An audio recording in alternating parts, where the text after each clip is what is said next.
We want to thank the board because they make sure each student is valued and accepted.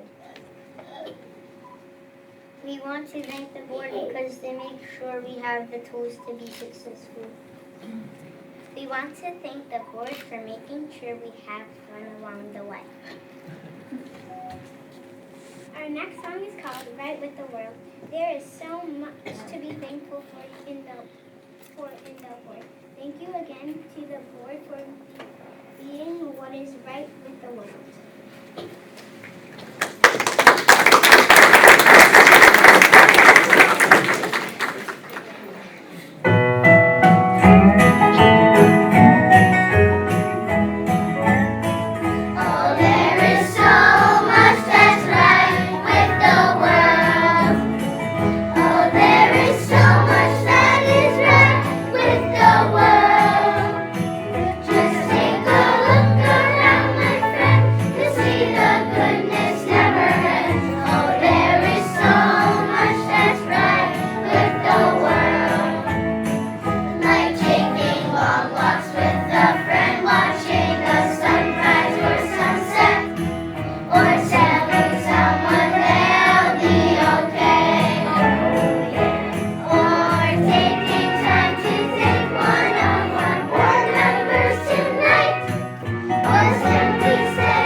Picture? Yeah, we can do a picture, yeah. And those moms and dads want pictures. You guys work so hard. And you look so nice. Can I say something? Yeah, no, go right ahead. When they told me that it was recognition night and appreciation night, I thought you were coming here so we could tell you how much we appreciate you. And I was surprised to find out that you had some songs and some words for us. But let me tell you that every single day that you go to school with a smile and then leave school with a smile, you've been successful and you've made us feel good about that. And I am going to look forward to seeing you as you finish through Vern Crits and move up and finish at the high school and move on. Please let us know how you've done. And thank you so much for being who you are.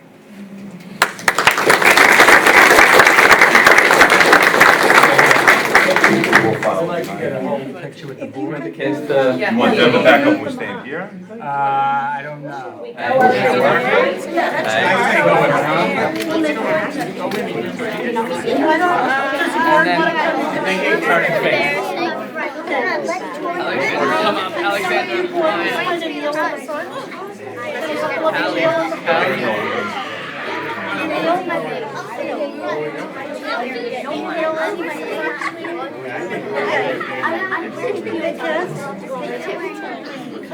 Come up, I think we're gonna sneak in behind you guys. Thank you guys so much. That was awesome.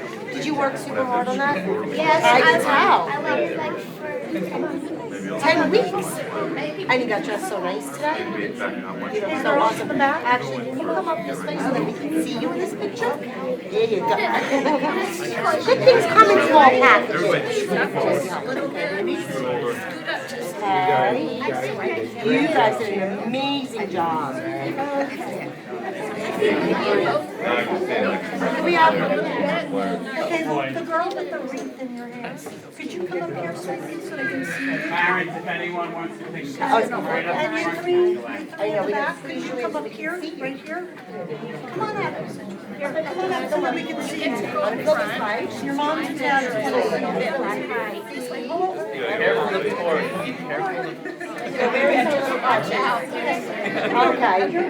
We got you. And then you girls pull up. Do you want your pumpkins, trustee? Oh, sure.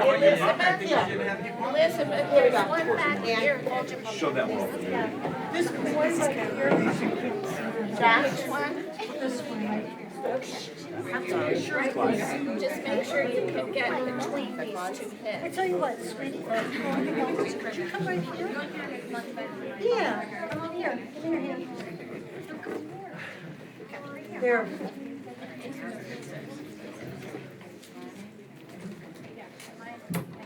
We'll stay there as long as you want, so once one, When we let the photographer take one, and then we'll let all the parents maybe go.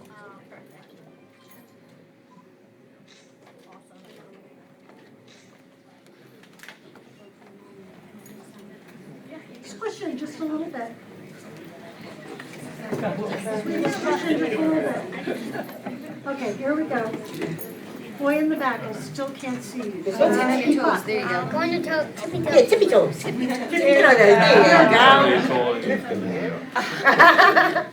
you You switch with me. Did you get him? He's on his toes. I hope you got him. anybody in the back want to Good, come anybody to the else? front? Were you able to get her photograph? No, I got some, I'm good, thank you. I know, but for Oh, we have a couple coming from the back. Landon, look this way. Stand on your tippy toes, bud. all the way up. There you go.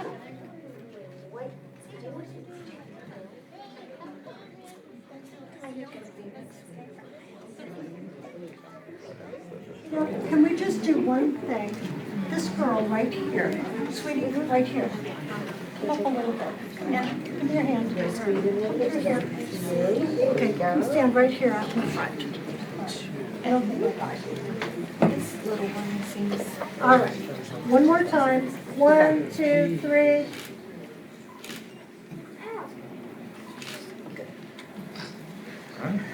Good? Very good? Thank you so much. Thank you. Awesome song. You guys did an awesome job. Thank you. Thank you so much.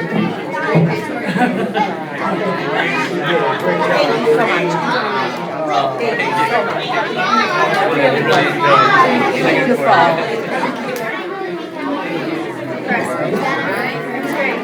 Oh. Made it. Good job.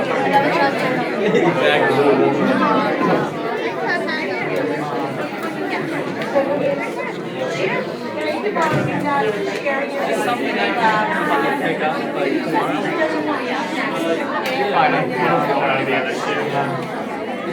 Just check with the. I just don't want to hold you guys up. If you put them up, sure. Yeah. I really thought, I don't know if we're married, so. No.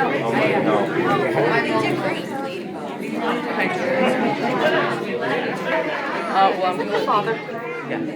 He's my superintendent. I love him. Oh, really? I have to go say hello to him.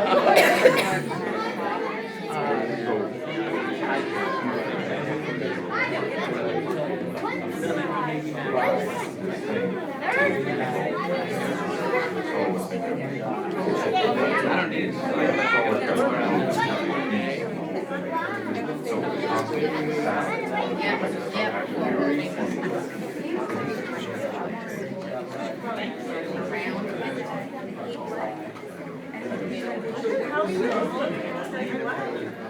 That's part of being a it's so nice. Very nice.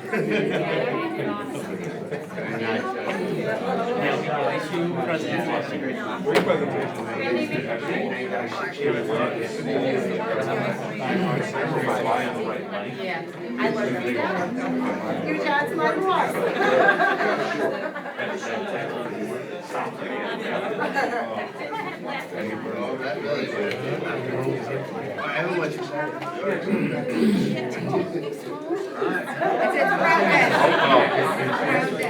It's for you. I feel like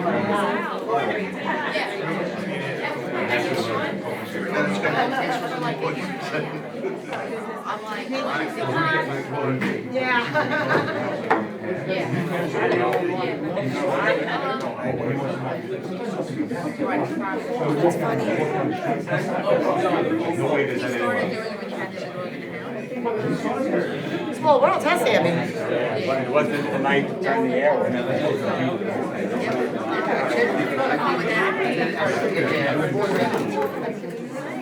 Right out the window, all that stuff.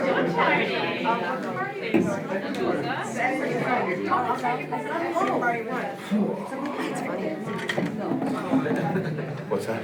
Would anyone like, I'm in a director's Father, he's my Oh, is that right? What's the Lotion. And then when they said lotion, I was like, oh, geez, that's, you know, I'm like, not a common last name. I was like, oh my God, there's Rich. And I mean, obviously, it's not something they can just talk about on it, so I didn't all of a sudden work to, you know, it's really work to you. But I went in and looked at it. Don't leave them up. It's a little bit like Rich, but I'm like, yeah, you know, whatever. My wife's super. New, right? Yeah. He's an intern. Right. What happened to him is in Rich is a crime, but My buddy's on anyway, board over there. he's very good friends with my wife. Okay. It worked. It's just a regular no. Oh, yeah. I think we're ready to start again. Yeah. I think for trustee and advisory committee reports and all that, we'll just hold that to the end. Sure. And when we sum up, we can do that. Yeah, Is that all because right? typically work session, we don't even do those reports, but if there's anything for report for the board, we can do that at the end. That'd be good. And if I could just say that if there's anybody that wants to make public comments, it'll happen later, but you can make it easier by filling out the yellow card now so we know whether we even will have need to have time for people to speak. So back to Dr. Gianni. Thank you, and I neglected to say before that trustee Trent brought donuts. I think it was for the trustees, but For everybody. if anybody wants donuts, that'd be on the way out. Grab them and at least help yourself. So our first item this evening for discussion is actually a presentation, and it's regarding student data, and it's going to be given by Mr. Small, and I believe a couple of his counterparts, directors. So, Mr. Small. Thank you, sir. Thank you, Dr. Jerry. Thank you, members of the Board of Education. And every year I've had the unenviable task of following a bunch of talented young students. Okay, so they came with their talents and dazzled you, and now I have to present data. And then Trustee Trent came with food. So I am falling behind the lady. So next year, to remember to bring either food or some talent with me. Before I get started, I'd like to thank our administrative team, our principals and directors for their help with putting together the data presentation. I also want to thank our teachers for their hard work, because it is their hard work that we are going to be talking about. Behind each number, each data point represents a student. And I think it was only appropriate that we had our students here tonight, because what we're talking about is how can we improve teaching and learning for our students. Just to start off with the board priorities that were approved this year, we will circle back to these priorities as we talk about some of the things that we are doing to align our practices with the priorities based on some of the things that we have identified through our data review and the things that we think will help to improve teaching and learning. So the first board priority is to continue to support teaching and learning aligned to the New York State learning standards, ensuring all students receive skilled instruction leading to growth and attainment of grade level learning expectations or above. And to continue to provide our students with a safe and secure learning environment that is welcoming to everyone and ensures that all students, all children have access to a well-rounded, culturally responsive education that supports their social, emotional development during the school day and during co-curricular activities. And to continue to build partnerships in our learning community with all residents and increase parent engagement or involvement in our schools and our learning community. The data that I will present to you tonight will show that over the course of the last few years, we've been making some improvements in certain areas. Test refusals continue to be a significant issue. While we're seeing more students participating in the testing process, we still have a significant amount of students who continue to refuse to participate in the testing process.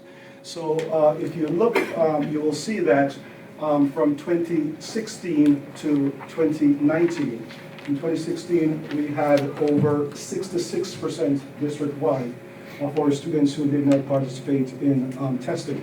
And this past testing season, for the ELA test, we had close to 50%, we had around 50% participation rate. If you look also, you will see that starting in grade 3, we have more kids are participating. So we had a refusal rate of around 24%, and in grade 4 at 30%. And as the grades increase, we see that the refusal rates also increase. And the data will bear that out, that as the grades increase, more students are choosing not to participate. And it's also affecting the results that we will review. The same thing for math. Again, the math is administered after the ELA. So while we had a 51% participation rate for ELA, we had more students refuse the math, because typically kids will take the ELA test first and then tell their parents they do not want to do the math. And so you will see that our refusal rates for math district-wide was 52%. And you will see that again in grade 3. More of our grade 3 students chose to participate, or parents chose to have their grade 3 students participate. So you will see that the participation rate, or the refusal rate in grade 3 is much lower at 27%. Again, slight increase in grade 4 at 31%. And then once you get to grade 5 and 6, we're about 50% refusals in terms of students taking part in testing. Wanted to show you again here for ELA for grades 3 at each of the individual buildings at Brookhaven, Kramer, and Chris. 2019, in 2018 we had 22% proficiency in ELA at Brookhaven, and a 26% proficiency rate for Kramer, and 25% proficiency rate. In 2019, those proficiency rates increased significantly. We had 42% at Brookhaven, 43% at Kramer, and 48% at Chris. Again, that correlates with the increased participation with increased proficiency rates. And one of the things that we're working on is to increase students' participation rate, because we do see that reflected in their proficiency rates as they more kids take part in the testing process. Same thing for math. Again, 23% in 2018 for Brookhaven, and a 40% proficiency in 2019. For Kramer, 35% proficiency and a 46% proficiency in 2019. for Christian, 23% in 2018, and a 42% proficiency in 2019. You can see the change for each of the buildings where we saw significant double-digit increases for those buildings. Just for you to see across the district, so when we averaged the grade 3 proficiency rate across the board, all 3 buildings, 44%. In grade 4, 30%. Again, you could see that the lower the grades, where more kids are participating, the higher the proficiency rate. And as we move up to grade 8, you could see we had, for example, ELA, a 20% proficiency rate with less students participating. We had 99, less than 100 students who took the test in grade 8. So the numbers show that with less students participating, the results are lower. Same thing for math across the district. In grade 3, the average was 42% proficiency rate. Grade 4, 36%. Again, as we move up into the upper grades where less students are participating, we saw that our proficiency rate decreased substantially. Just so you could see also diagonally, we follow the students from one grade to the other, the same cohort of students. So you could see again, starting in 2016, 28% proficiency in grade 3. That same cohort in 2017, in grade 4, 25. In grade 5 in 2018 it was 26. And then in grade 6 in 2019, 21%. Again, the same cohort of kids, as they go up the grades, less kids are participating in that cohort, sees proficiency rate decreasing as well. We also, one of the things that we do and we want to do is to look at demographics, look at different subgroups, different accountability groups, and see how they're doing. The results before were the overall grade level cohort, and then we want to look at our subgroups to see how do we tailor our instruction to meet the needs of children, which subgroups are not meeting, are not faring as well, and what can we do differently. I chose to highlight, for example, our students with disabilities, our second language learners. What are some of the things that we can do differently to meet the needs of children? One of the things that we're doing, for example, is we've brought in a consultant, we're bringing her back in terms of how do we support our teachers to meet the needs of our second language learners. So by looking at the data and looking at subgroup proficiency levels, we can also tailor our support for teachers, tailor our interventions in the classroom to better meet the needs of our children. We do the same thing for ELA, and we look at the different subgroups and see if we see trends and patterns, and see how, again, we can meet the needs of our children based on how different subgroups are doing. And again, our second language learners, our students with disabilities are key groups that we are paying significant attention to and providing special professional development to our teachers to better meet their needs so they can support students in the classroom. We did the same thing for math in grades 3, across the grade levels. We did the same thing for our science. Our science proficiency rate in grade 4, 76%. In grade 8, it was 27%. I need to point out that in grade 8, we had, again, 99 students who were tested. And then we also have in grade 8, the science test is given in grades 4 and 8. In grade 8, we have a cohort of kids who take living environments, which is a high school course. So you take those students out of the mix who are already taking living environments, and then the remaining kids, we only have 99 who chose to take the science test. This chart gives us the information from year to year, so we could see, for example, in 2018, in grade 4, we had 90% proficiency in grade 4. In this past year, in 2019, that number dipped to 76%. In our grade 8 cohort, in 2018, we had 16%, and in 2019, we had 27%. As we go through the presentation, we'll talk more about some of the things we're doing. As you know, we've just purchased new science materials to get our students ready for the new testing that the state will be using in 2021. So not 2022 coming up, so we could better prepare our students for the new science assessments that is aligned to the new standards. I'm going to be joined in this endeavor by some of our directors. I think next we have Mr. Berth, our STEM director.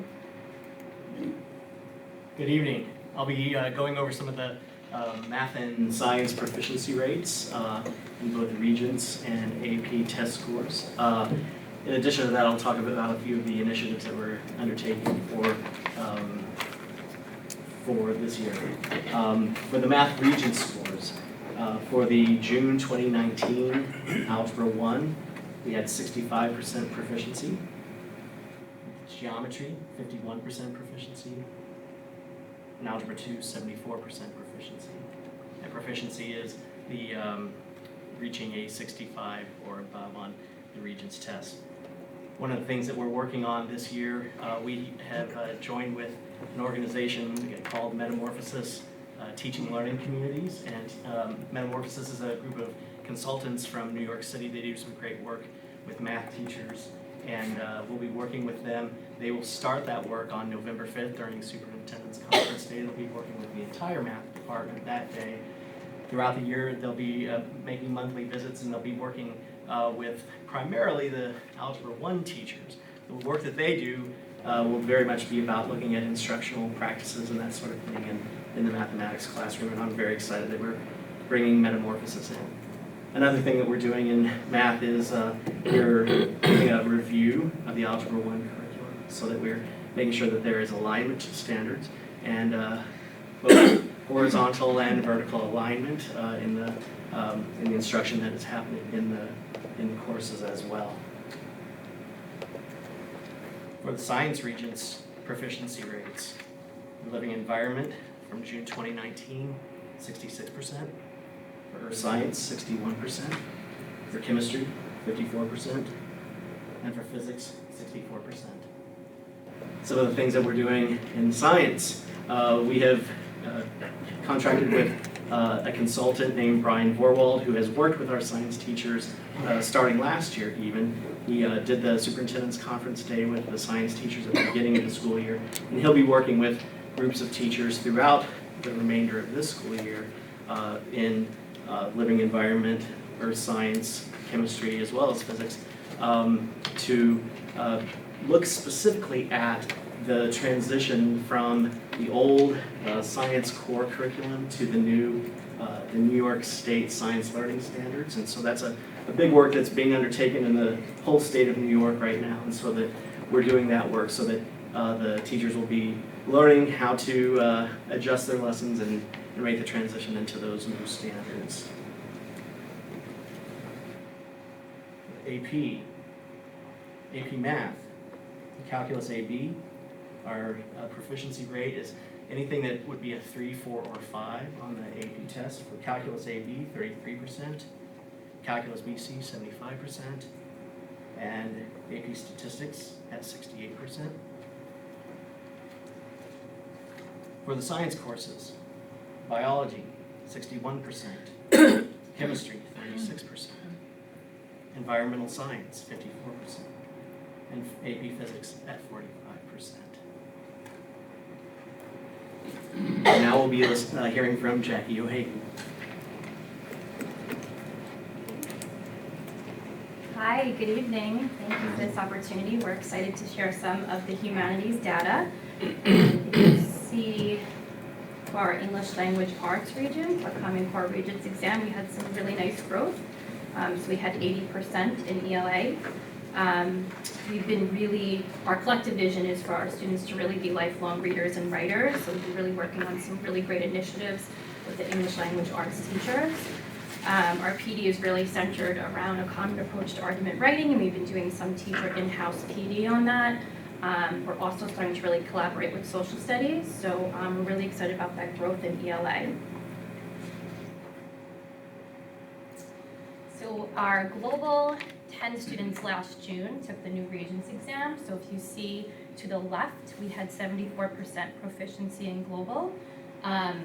Our middle school and high school teachers have been working 4 to 5 years on really kind of aligning all the new assessments to the Global History Regents exam, and they've been working really, really hard on that. So we continue to meet and support one another and really grow in terms of global and meeting the new test again this year. To the right is the U.S. History Regents exam. We had 71% proficiency. This is the last time U.S. teachers will be teaching that curriculum. This June they'll be doing a new test in U.S. history. So it aligns with the Global 10 test. So we're really working hard to support one another at grade level meetings, and PD is really kind of centered around preparing our students again for this new U.S. test that will be in June. Something that's been really powerful is the ELA and social studies working together on writing and reading. So it's common language between both disciplines, and the power of the two disciplines has been really powerful on our students. So we continue to do that and really kind of work on sending teachers to PD, coming back and turnkeying it, and having the two disciplines really kind of collaborate together. We're also looking at new resources for next year too to best support our teachers with the new demands of the Regents exams. As we know, AP classes are very rigorous, but we encourage our students to take them. We want to challenge our students. So if you see on AP Literature, we had a 69% proficiency. For AP Language and Composition, we had 55% proficiency. For AP Social Studies, AP World, we had 100% proficiency. For U.S. History, we had 56%, and U.S. Government and Politics were 65%. Again, we see more students having access to these courses now, and students are really challenging themselves in getting in these courses, so it's been really great to see them accessing them and really challenging themselves in these AP courses. For world language exams, in French, we had 100%. Italian, we had 97% proficiency, and Spanish, we had 89% proficiency. Thank you, Mrs. O'Hagan. And our ultimate goal for our students is to get them to high school, get them through high school to graduation, and get them ready for college and careers. Our graduation rate in June, we projected to be 80%, and our August graduation rate for those kids who didn't finish up in June is projected to be 85%. You will see that it's a 5-point difference between this past school year and the previous year, where we had a 90% graduation rate. One of the things that we have been doing is to look and see what are some of the causes for that drop in graduation.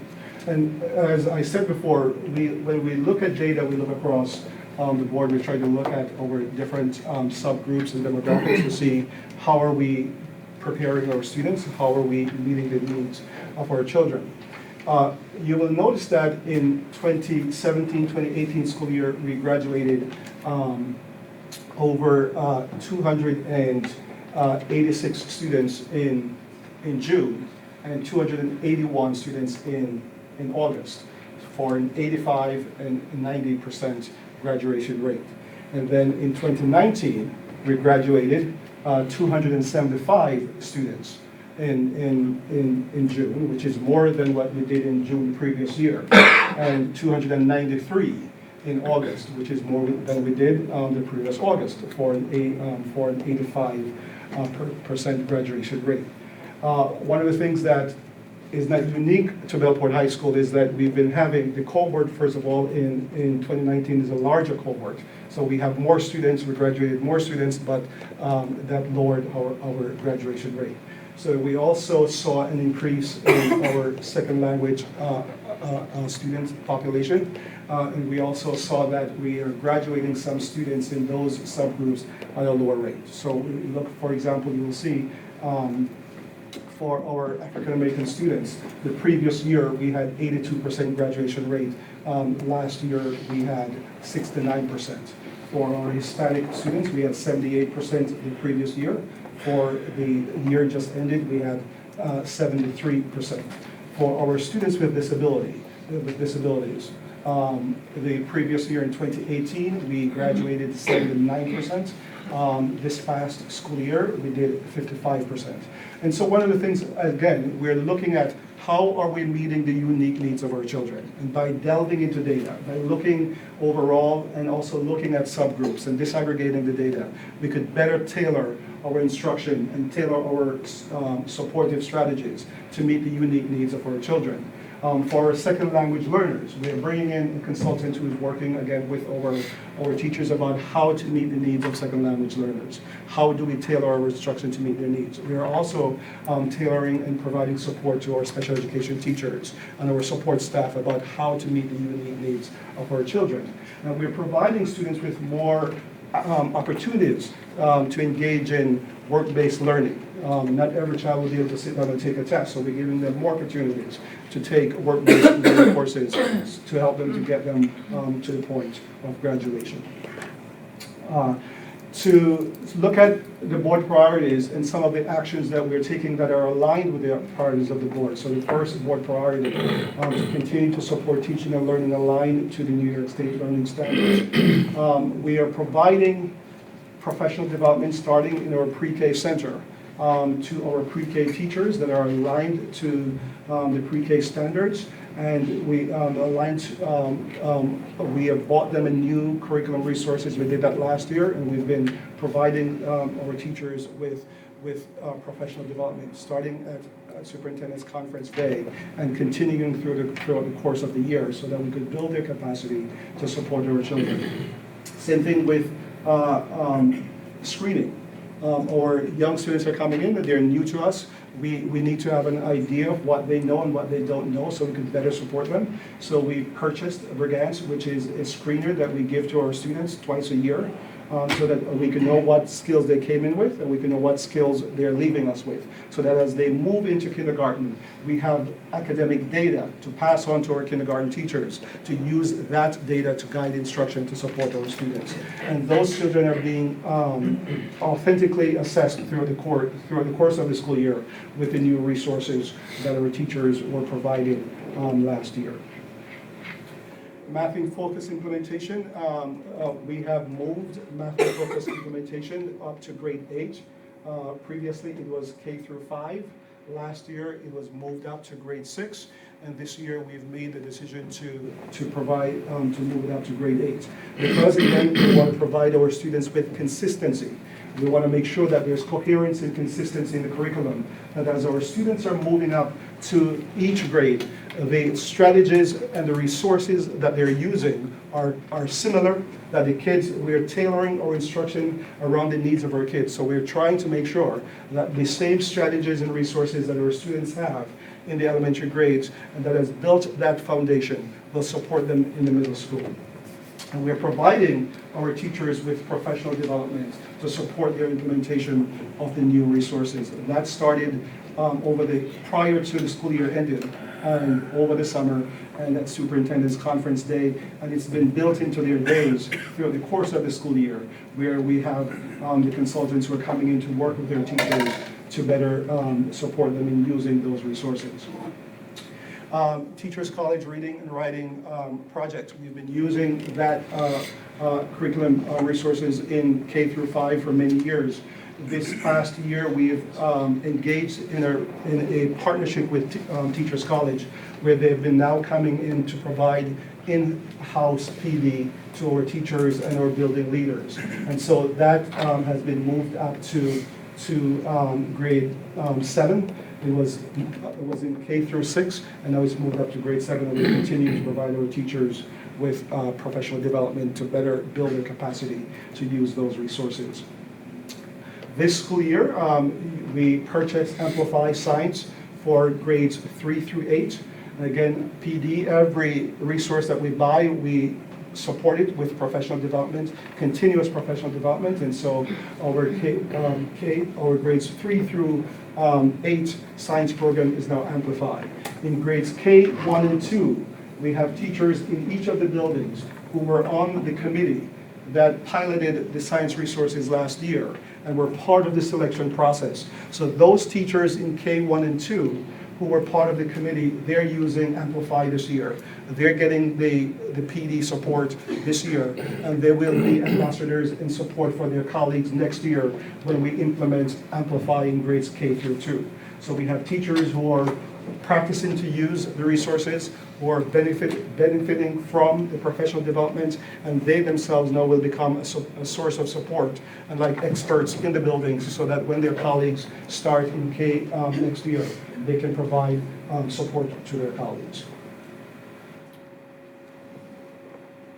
As Mr. Burke alluded to before, we have done significant work K through 8. In the last few years, we have ensured that there's a consistency with our curriculum resources in grade K through 8 with Math in Focus, with Amplify that we've just purchased, with the Teachers College Reading and Writing Workshop programs. So we feel that we've built a strong foundation in grades K through 8 with the continuous professional development that we are providing. And I think one of the things that we've come to now is that our focus must now turn to grades 9 through 12. Our first order of business will be in grade 9, and those regions in grade 9. So we are looking right now at the Algebra 1 curriculum in grade 9. We're looking at living environments, and we're taking an audit of those two content areas with a view of making sure that what is being tested is what is being taught, okay? And making sure we have a pacing chart so that teachers will know what is to be taught at what point, and so that we can align our instruction with what the kids will take in June. And also with Algebra 1 to provide our teachers with a robust professional development support so that they can help to better meet the needs of our students. That support will take the shape of coaching within the classroom, not only after school PD, not only PD during superintendent's conference day, but to also provide in-classroom support to teachers as they're delivering the instruction. One of the initiatives that we started last year, we had a cohort of students at Bellport Middle School who took on problem-based learning. We have the cohort of those teachers who are now working with the Buck Institute it's similar to a consortium of other districts across Long Island at BOCES, and so they're going to get trained, and they're coming back to provide some of those training to their colleagues. As a matter of fact, for Superintendent's Conference, they're coming up, they're turnkey in some of the training so that we could give our kids real-world experience in terms of teaching and learning and hands-on experiences. So we have that going on at the middle school. We are also providing after-school support in reading and math to our 2nd and 3rd graders. That will start in January. We have just finished the fall benchmark with NWEA, and that ended at the end of September.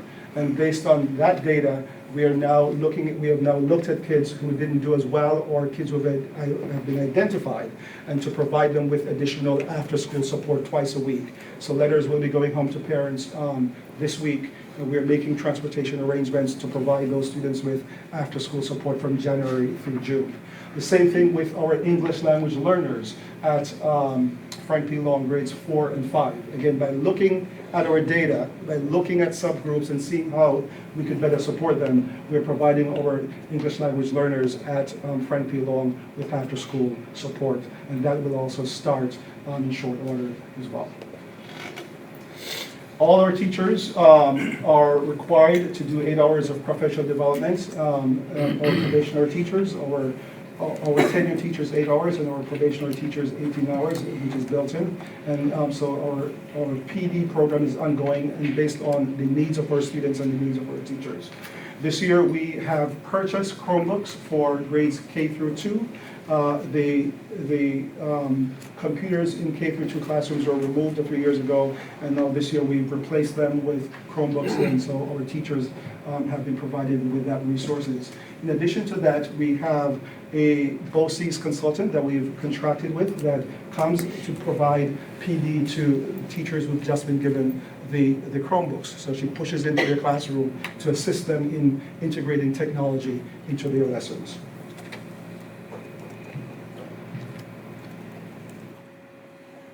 Professional development for all teachers pre-K through 12. Again, to support second language learners. As a matter of fact, it is part of state regulations that all teachers are provided with at minimum 15% of their PD hours to support second language learners. And what we did last year, we had a consultant from Malloy College who came in. At the end of the year, we have a professional development committee that I meet with. They give us feedback. One of the feedback that we got from them was that they love Dr. Honigsfeld and they raved about her, so she's been brought back again to support. How do we support second language learners? How do we develop appropriate content and language objectives to support students in the classroom? And so her work will be continuing this year with all of our teachers from grades K, pre-K, all the way up to grade 12.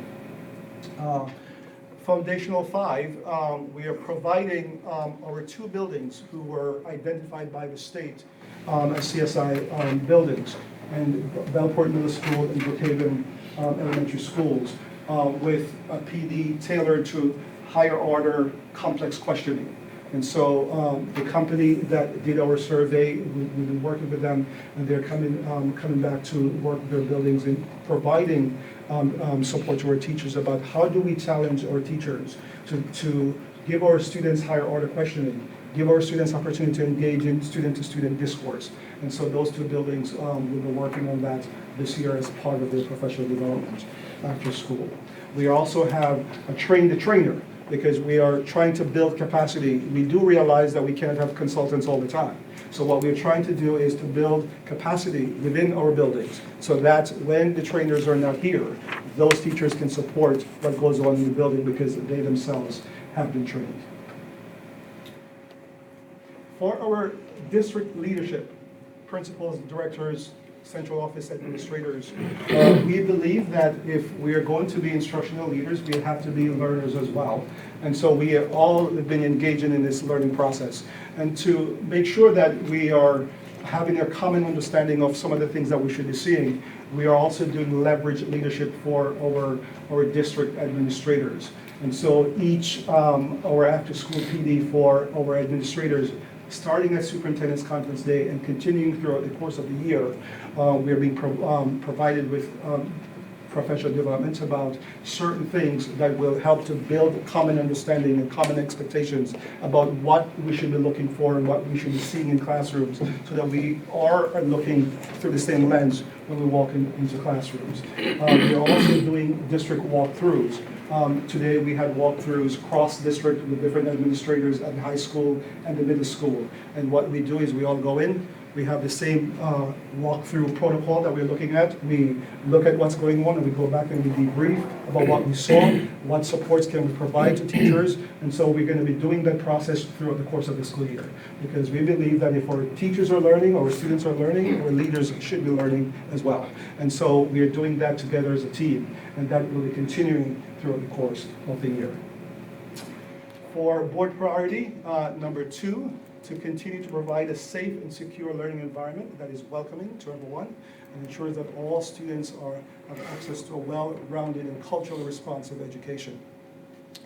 Again, we're continuing with our building the capacity and building the understanding of our building and district leadership team. We have been doing some work on equity this year. We started in the beginning of the school year at Superintendent's Conference Day with a consultant who came in to meet with the district team. She will be coming back throughout the course of the year. In addition to that, we have a team of administrators who who are part of a consortium, myself, Mr. Hogan at the high school, Dr. Colson at the middle school, and two directors. We've been going to a consortium with other districts on Long Island to look at the issue of equity and how do we provide more culturally responsive education to our students. And how do we look at how we're providing education to our students through different lenses. Once we've developed that common understanding, our hope is to continue that work next school year through having a district-wide equity team. And so we as leaders are going through that learning process, and then we will engage our teachers to develop a team, to develop not just our teachers, but different stakeholders within the district, so that we could work on the issue of equity together as a team and have a common understanding. So that will be coming up for the 2020-2021 school year. We are also we're reviewing data and looking at data to see what we're doing well and what we're not doing well. And we are looking at attendance data on a regular basis. We are looking at discipline data on a regular basis. We send the building attendance data each week so that our building principals can identify students who are chronically absent, and so that interventions can be provided to those students, so that our social workers can be engaged, so that our community liaisons can be engaged about what's going on with these children who are chronically absent, what's going on, how can we intervene. And by doing those weekly reviews, we can catch children early. We don't want to wait until June to find out that kids were chronically absent, but no one knew why they were out and no one intervened. So by weekly data reviews, we can provide support to students.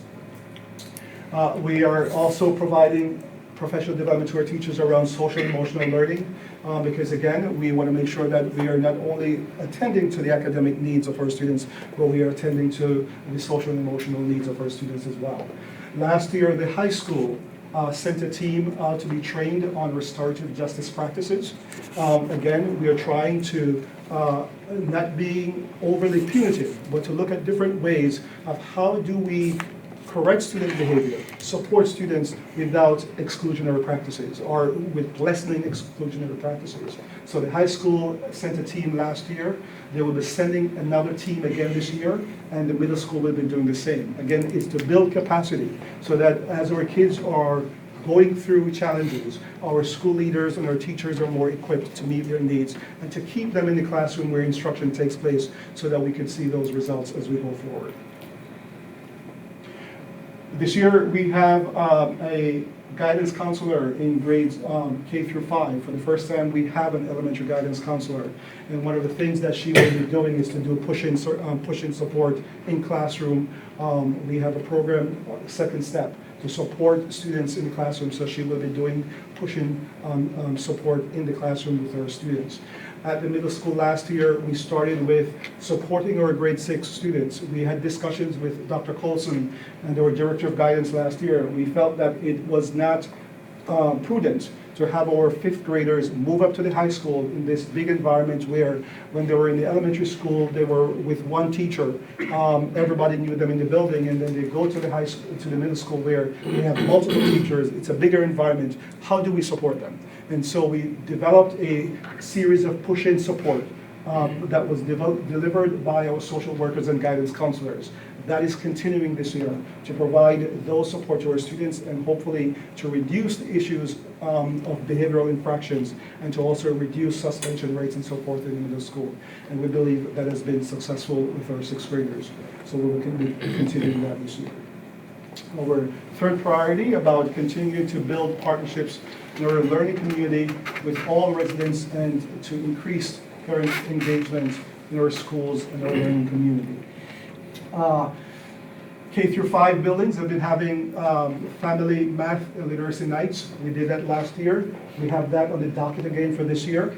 They also, in the beginning of the school year at Meet and Teacher Night, had special meetings to support our students who are receiving reading and math support so that parents could know how were students chosen for math and reading support and how can they provide support at home to their students. We are using our shared decision-making teams, again, to engage parents in this process. For our English language learners, we are providing, this year for the first time, we had a district-wide ENL orientation for our parents, where our director of ENL, Mrs. Tetsuan, got all our parents together at the Family Engagement Center, again, to talk to our parents about how do we identify children for ENL support, and how do we provide support to them during the course of the school year, and how can parents support that process. The same thing for ENL Literacy Night again. How do we equip our parents to better support students and to better work with the school in terms of providing those supports to continue that home-school connection. And so we've been doing that, and we will continue that throughout the course of the year. We have new course proposals that will be coming to the board next month, and the high school will be engaging with parents to talk about those new course proposal. For example, we were given the green light by the board to look at AP Capstone. The first course in that program will be for next year. So the high school will be engaging parents to talk about the new courses that are going to be in the course guide for the upcoming school year. We are, again, trying to graduate our children and trying to get them into colleges. And so we are having discussions with our high school students about college and bringing in more colleges to the high school. Mr. Puccini talked about when we were at the high school a few weeks ago, and we had a college fair. And so just trying to get more colleges and more parents at the high school and have kids engage in that discussion around high school, around colleges and how they could, what they need to do to get into colleges, and how can we work with them to do that. The same thing for visiting colleges. We have scheduled a few college visits for our students. We received a grant, as a matter of fact, for homeless children, and part of that is to look at kids at the high school who are our homeless students, and how do we get them to colleges and get them ready to be prepared for the college application process. And we're doing that across the board for all of our high school students. We're going down into the middle and elementary schools to also talk to our students about college, because we do realize that we cannot wait for students to get to high school before we start having those college discussions. We have to start from the early grades. So last year, Crits had their career fair. We will be doing that across the district in all our elementary grades. Our new guidance counselor in the elementary buildings will be helping us with that. And so we are going to start having those discussions and those exposures to our students from an early age. As I said, there are a slew of activities at the high school around colleges, and how do we engage students in those discussions about college and build their awareness. So as I said, K through 5 Career Day Fair will be implemented again this year. The high school guidance counselors will be talking to our students about financial aid and how do they prepare for paying for colleges.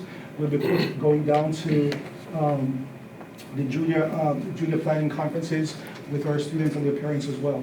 So we're paying a lot of attention to how we prepare our students to get them career and college ready as we go forward.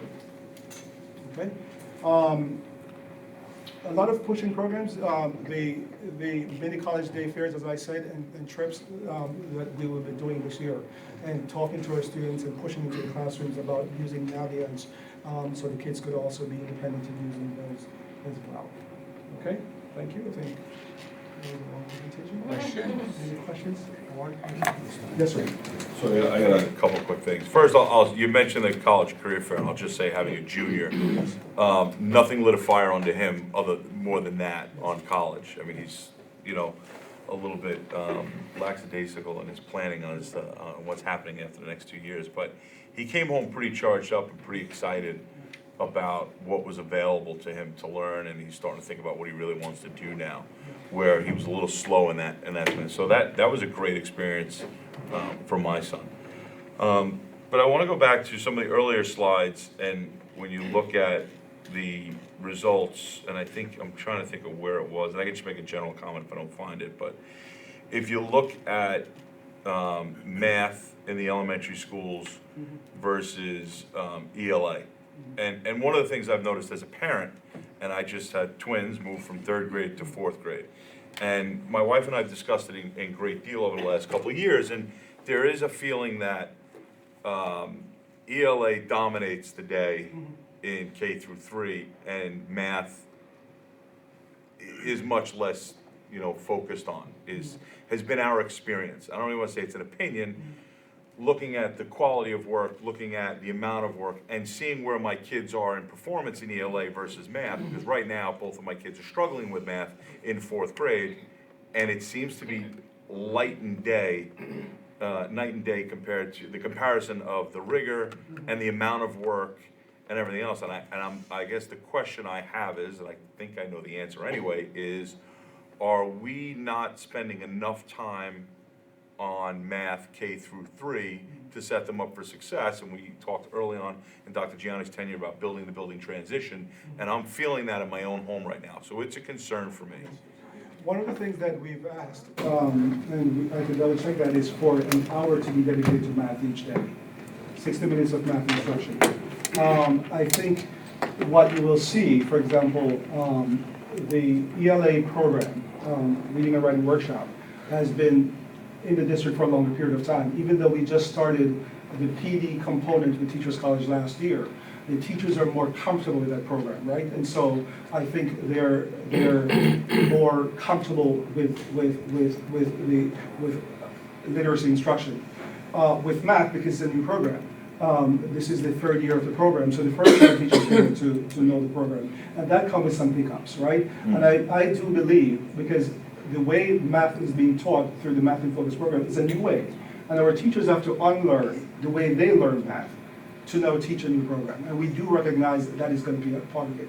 So we have the issue with the new program that is 3 years old, going on to the 3rd year. And we are providing them with the PD. And now we have also, when I got here, remember one of the big complaints was not enough time to deliver instruction. So we met with the principals to look at the schedule to make sure that we could allot at least 60 minutes for math instruction so that the kids would have more time to do that. And we're hoping as we go through that, we will see the results reflect that our students' attitude toward it will be improved. Is there a general feeling, and I can probably find the data, extrapolate here though, that we are seeing kids come into 4th grade or even transition to any building behind in one subject or another? I mean, are we seeing that overall? I don't know, I would say they're behind one subject or the other. Again, I would say the math program is new. And with that newness, with everyone becoming comfortable with it and giving teachers enough time to learn the program and implement the program. So I think the issue that and I think it's getting better because this is the 3rd year for the elementary buildings. So I think we're going to see more improvements. If you look at the data though from the grade 3 test, you'll see a huge improvement from one year to the other. So I think that it is beginning to take root. Our teachers are becoming more comfortable with it. More time is being dedicated for math instruction. And so we will hope to see that reflected in the results for our children and how our children feel about it. Another thing too is with math instruction, we want kids not to just do math in the abstract, but the program that we have talks about from the concrete, the pictorial, to the abstract. We want kids to be using manipulatives. We want kids to be engaged in discussions. We want them to have real-world math experiences. And so those are just part of what we have to support our teachers to ensure that those things are happening in the classroom. Yeah, I guess just to reiterate, I think the math that they're doing in 4th grade is awesome. And I struggle with some of the concepts because, but I get the overall concept. The process is what's foreign to me. Thank God my wife's an elementary school teacher, or I'd be dead. But it is the contrast between, I never saw anything in 1st, 2nd, 3rd grade like what they're doing in 4th grade. Yeah. So I get it. I don't, in my world, 3 years isn't new. But, I'll give you the benefit of the doubt because I know it's not easy to make changes. But that's something that I know I'll focus on as we look at data because... Yeah. So we're going to be looking at it. And we're hoping if we look into, we see one of the things that we're doing is not only through the walkthroughs that we're doing to see, to get a picture of what's happening across classrooms and the buildings in the district, so that we can tailor our support for teachers based on what we see. Also, the same thing with data, reviewing data. what is it that our kids are doing well in, so that we can make sure that as we are providing support to teachers, we're providing support in the areas that our kids are not doing well in. And so that's by the continuous review of data to look for trends and patterns so that we could tailor support for teachers to ameliorate those issues. And hopefully the teachers will incorporate those in their practices. Okay, thank you. Just jumping off that, oh, I'm sorry. No, go ahead. I just have one quick comment. Yes. I was in Kramer Street Elementary Yes. 2 weeks ago, Mhm. and when I was talking to some of the third graders about their curriculum or whatever like this, most of them said that their favorite subject was math, and I think that this new, the new math program is actually really working for them because they actually were asking for more math, which I found What's interesting. that to you? So I'm looking forward to seeing the new data Yes. based on this Okay. the fall. Mrs. Early. As we're talking about math and the Yes. math in focus, and I Yes. know we've had conversations Yes. about bringing that into the 6th grade level and now 7th and 8th. Yes. Specifically more towards the 8th, our current 7th graders have dabbled in it a Yes. little bit, where our 8th graders and our 8th grade Yes. teachers Yes. haven't had anything. And looking at your data here, obviously that's going to be a struggle this Mhm. year. Mhm. What are we going to do as administrators Yes. and as a team to be able to support the team so that we're not seeing more of a decline? Yes. Clearly, we know it's a totally new way of thinking. I Yes. mean, I've been through Math and Focus with my 6th grader for a few years, and I see it with the 8th graders. Yes. So, time constraints, definitely 40 minutes. We're talking about moving up to 60 Yes. minutes, which is fabulous. But this year's gonna be it's gonna be a tough one for these current 8th graders. Yes. So what are we gonna do to supplement for that? So what we've tried to do is to move the program up with the kids as the kids moved up. But unfortunately Yeah, for the grade 8th 8, graders, right? right. Because we felt, okay, last year's grade 6 kids are in grade 7, so the kids in grade 7 will have an easier time because they were exposed to it. Some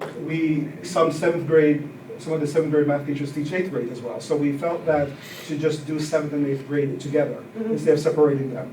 One of the things that we have to do, and I have a meeting with Mr. Burke tomorrow to talk about, we want to look at the data. Where did our kids not do well? How do we support them? The consultants are coming back, for example, on Superintendent's Conference Day, to go through, this is the assessment your kids will take at the end of this chapter or this unit that's coming up. Let's look at the assessment. Let's talk about how you can tailor your instruction. After you've so to guide these teachers and support them through how they're going to teach the upcoming chapters to align with the assessment that the kids are going to get. And once you have given the assessments, we want to hold on to the test so we can look at the data, to look at where our kids didn't do well, and how do we now go back and support teachers and support students. I want our administrators and our teachers to know that we're not giving tests to give grades, but we're giving tests to measure learning and to see what we can do better. So at no point do we want children's grades to suffer because of the test, because this is not a test, this is not a grades given process. So we're going to address those issues. We are more concerned about the data that we can use to support instruction and support learning in the classroom. And my concern would be even beyond the grade on the number on the paper. Would be this current 8th grade. Obviously, it's a new program, so there's gonna be bumps. It's going to be bumps. So typically, I would say whenever we're using a new program, the first year is like the dabble year, so to speak. My concern is this current 8th grade going into 9th grade. We need to be able to support not only the teachers but the students as well, absolutely. because it's going to be a rough year and I don't want to see this current grade We do know go about in. that. I am having discussions with Mr. Burke tomorrow. I will meet with Dr. Colson to talk to the teachers about what supports do you need, how do we make sure that this process goes smoothly for the students and for the teachers. And so we are having that as an ongoing discussion. If we have to bring the consultants in more often for 8th grade, we will do that. But whatever we will do, whatever we need to do to lessen the anxiety, to ensure that the teachers, as much as it's a new program, know that they're being supported, and to ensure that our students get a very positive learning experience, we're going to do that. So that meeting will start tomorrow. We'll continue that throughout the course of the year. Okay?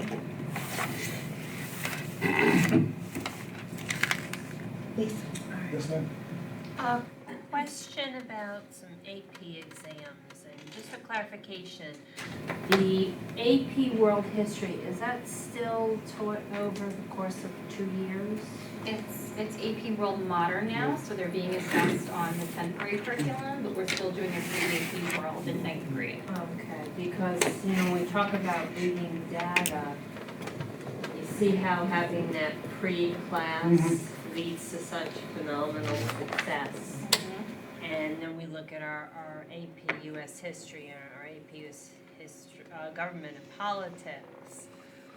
The one period really appears to not be enough time for students to be able to, grasp what they need to be successful. And you could probably say that for many other AP courses. All along, it's been wonderful that we have AP courses, but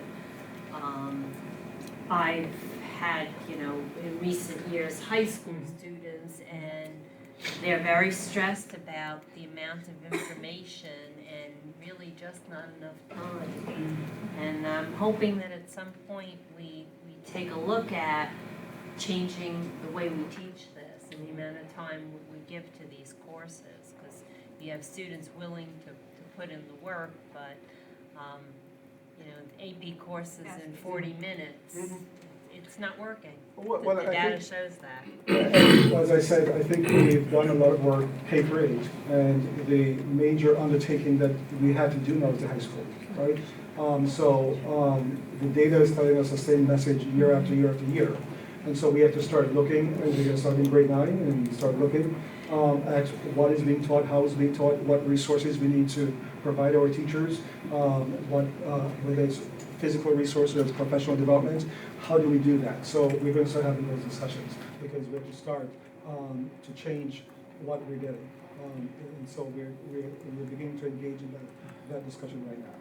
We also have a lot more students who take AP US and AP Gov. Yes. Too. So it starts to, open access for more students. Sure. Yes, ma'am. And just lastly, you did mention the training for the teachers for the social emotional in the high school and the middle school level.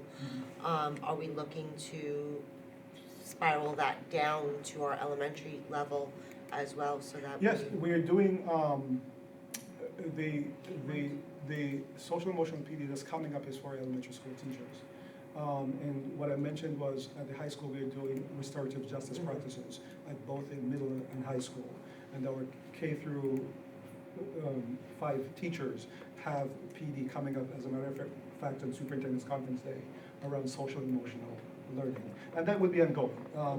Each year this year we might do K through 5, next year we'll do secondary. But we're trying to make sure that our PD going forward will integrate social emotional learning as we go through. So yes, it will be a continuous process. All right, if I could finish. I'm sorry, no, I it's thought you were okay. done. Are we still looking to move algebra to 8th grade? Because that had been banted around back and forth. Okay. I'm So curious. can I tell you what Marlon's point of view is? So what I would like to do, and what we would like to do is, we would like to start giving, and Mr. Burke and I had those discussions, and Dr. Colson as well, start increasing the cohort of students. Instead of moving to an algebra for all, we can't just go from 0 to 100 all at once, because then we'll have some unintended consequences. What we'd like to do is start increasing the cohort of children in grade 8 who are taking algebra, right? So that as we increase the cohort, right, and those kids who don't do well, they get a second bite at the apple in 9th grade. But we want to start increasing gradually the cohort of kids in grade 8 who are doing algebra 1. And this new Math and Focus program assists with that? It has an enrichment piece in 7th grade, and so as we have that piece, that as we are looking at that, we will hopefully start being able to start identifying more kids to be put into algebra 1 in 8th grade. So we're going to start looking at that, but we want to go through the program this year before we make those decisions immediately. Okay. Also, at this point in time, you know, unfortunately, we had a little bit of a backtrack last year with our graduation rates.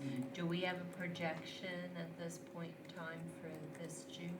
I have not yet Are had we those discussions. hopefully back on the Yes, upswing, yes. or? We've not had those discussions yet, but we'll be looking at that. So if we can make a note at some point when that's Yes. available, if that could be Okay. shared with the board. Thank you. My turn. Yes, ma'am. I'm gonna go back, and some of these are basic questions, Yes. because you gotta realize more That's than okay. 70% of this board Yes. is non-educator. Yes, ma'am. Okay. I'm included in that. Now, if we look at your slide, grade 3 through 8, the title is Math Test Refusals, but I think this was actually the assessment results, because it's got proficiency percentages. If you can just pull that up and help me with that one. Let me go back. Grades 3 through 8, math test refusals is the caption. There we go. See where it says proficiencies? Refusals, math test refusals, yes. Okay. Grade 3 in 2016, of the children taking the test, 32% were proficient. In the next year, they were in grade 4, and the You're in a different slide. This is the math test refusals. That's not, Right, so here, I'm not oh, doing your proficiency. title is below it. Yes. Okay, Yes. all right, sorry. Okay, We straightened that out. okay.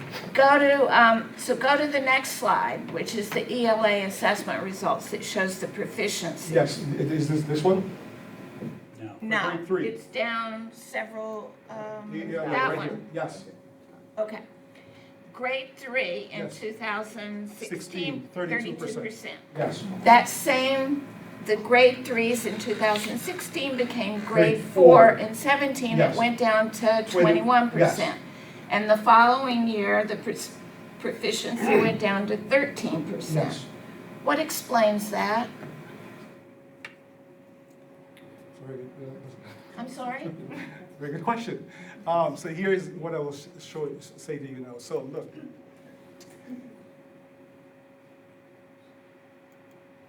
Different cohorts, so in grade 3, and there's not a big number drop off. In grade 3 in 2016, we had 179 kids. Grade 4, 177 kids. So that the numbers of participation was not dramatically different, right? And the numbers went down. I wouldn't be able to tell you off the top of my head about those two years. But if you look in 2018, you will see the numbers go drastically down to 150 kids taking the test, right? And you have 13%. So one of the things that I was saying to you is, we notice that as the kids are going up, less kids are taking the test, the numbers of proficiency rates are going down as well. But one of the things that we also have been doing in our buildings is that we are engaging with data analysis, start looking at data. I think, to be honest with you, one of the cultural things that we've had to wrestle with is that there has been a dismissal of testing data, especially state testing data, right? Where the test is not taken or the results are not taken seriously. And so one of the discussions that Dr. Gianni and we've been having with our administration and teachers is, even if only one kid is taking the test, we have an obligation to help and prepare those kids as best as possible as we can. Because for a long time, talking about testing, especially state testing, has been a bad word. I'll be honest with you.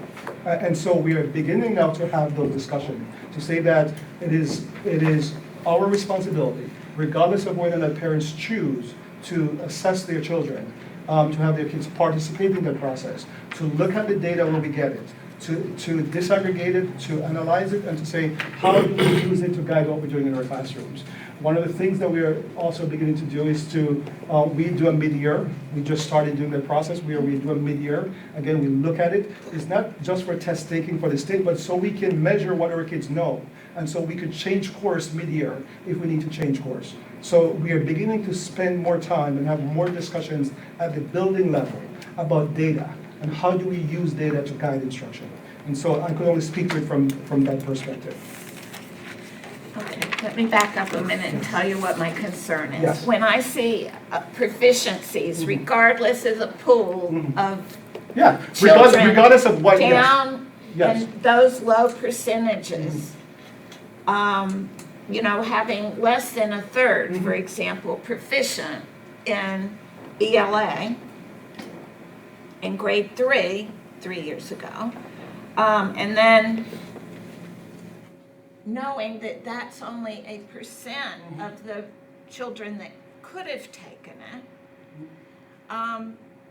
what are we doing to get all of the children to become more proficient? Again, I spoke to you about, we are providing the after-school support, right? So grades 2 and 3, and grades 4 and 5 at the intermediate building, we're providing after-school support to provide students with additional support in math and reading after school. So that's one support we're doing. We're consistently looking at the benchmark data. So for example, all of our students all our buildings, K through 5, K through 8 actually do NWEA screener. That's the next presentation coming up. Once those assessments have been given, we are asking our buildings to look at that data, to look at which kids have been identified for additional support. That's part of our RTI services. Which kids have been identified for needing more supports? What supports are they providing? And to do something called progress monitoring, to continuously monitor their progress based on the interventions we provide them, and to tailor our instruction to make sure that we're meeting their needs. So that is something that we've been doing. Is it going to change those results overnight? No. But one of the things that we're doing is to make sure that we're looking at data over and over again. NWEA map, or teachers, and that the next presentation will go in detail about that, providing our teachers with training about how to use that tool. Now that the benchmark is over, we are bringing in consultants from that company to come and meet with our administrators and our team to say, here's your data. Here's how you can use this data to guide what you're doing in your classrooms. So the only way we're going to have continuous improvement is by looking at data. Continuously looking at data and seeing what we're doing well, what we're not doing too well on, and what we need to do differently to change it. And that's what we're doing. Can I focus another question? Absolutely. Go to the next one, which is grades 3 through 8, the math assessment Yes. results. Okay. I'm going to just say on average, we've got 300 kids On per grade grade level, level, yes. just to do the arithmetic. If you go down to grade 8, paltry number of 44 took the test. At best, that's 15% of the class. But not one child that took the test was graded proficient. Wouldn't you expect, if it was a regular pool to look at, to have a bell curve? What explains the lack of proficiency among every single test taker that year? I am going to. That's a very difficult question without digging into the data. And Ms. Hayes, I think you'll recall when the strategic planning committee was looking at whether we should consider the results reliable with the numbers. And I think it was Jorge who was there then, our statistical man, who shared with us that the sample was not a statistical grade enough to be considered reliable. And I do remember it because I was the one that said I didn't think we ought to be reporting them anyway because they weren't statistically reliable. Yeah, so, you know, the question is, who's not taking the test, who is taking the test? Who knows? Some will argue And that even the those who kids. take Yeah, the but test. I'm not even looking at who's taking, No, who's but I not think, taking, but I think that's the answer. But in all of these, if you look at I'm just using that one as the extreme example. You can go up to. Mrs. Hayes, can I just say something? If you look at grade 8 and at the middle school, at 8th grade, kids are literally making the decision about whether or not they want to take a test. And so, right, so that could be 44 kids who were told you're taking the test, and they go there and they sit down and say, oh, you're forcing me to do this, well, I'm not doing anything, right? And so without having that, you know, because at grade 8, kids are walking and saying, some of them are writing the letters themselves. saying that I'm not taking this test. So that's why you will see, for example, at grade 8, we moved from 0 in 2016 to 8%. We're celebrating because we had 8%, but the fact of the matter is at grade 8, we have children who will say, because I'm being forced to do something that I don't want to do, I am purposely not going to do it or do it well, right? To that point, just to capitalize on that, because if I'm not mistaken, I'd have to do a little math, I'm a little tired, but that might have even been my son's 8th grade year. And he did that. Yeah. He went in and, and a group of friends organized, and Yes. we're just not gonna take a test. Yes. Okay, I think this is getting a little away from the point I was trying to Sure. make. I took the worst case scenario, Yeah. but go up to grade 7. 80 kids out of roughly 300, let's say 320 rounded off, so I can do the math. That's about 25% of the grade 7.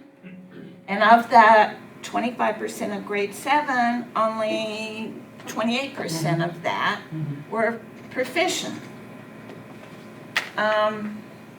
I'm just concerned about the low rates and what appears not to be a standardized bell curve anywhere in any of these numbers. There are multiple factors, to be honest with you, why that could happen. First of all, it is the culture and environment about anti-testing. That is one factor.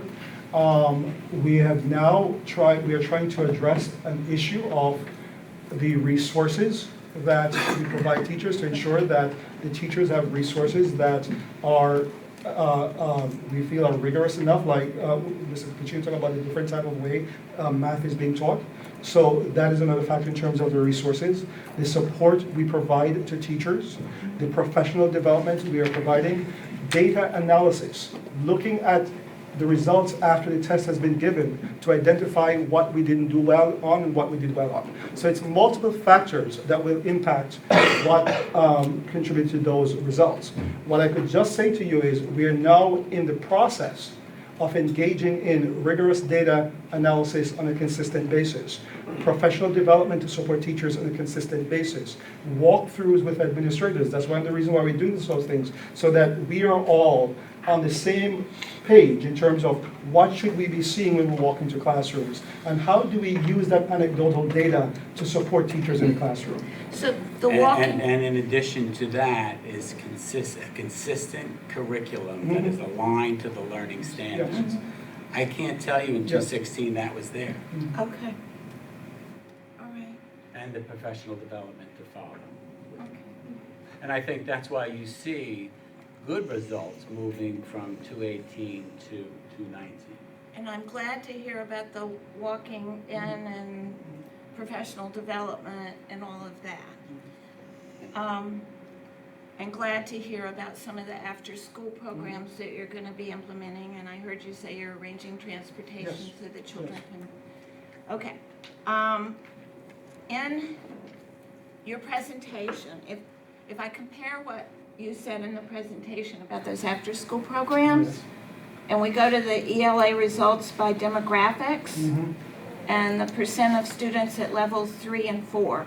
3 and 4 is considered proficient? Yes. Okay.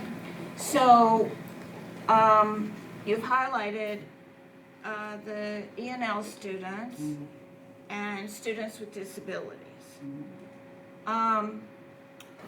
But if we look at percentages again of other demographic areas, isn't there something we can do to offer those students extra help, extra pushing at low grade levels so they're not falling further behind?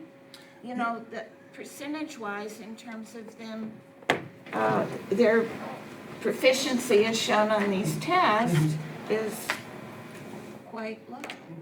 Yeah, and we're doing that. We're looking at how do we support, the after-school program is one component.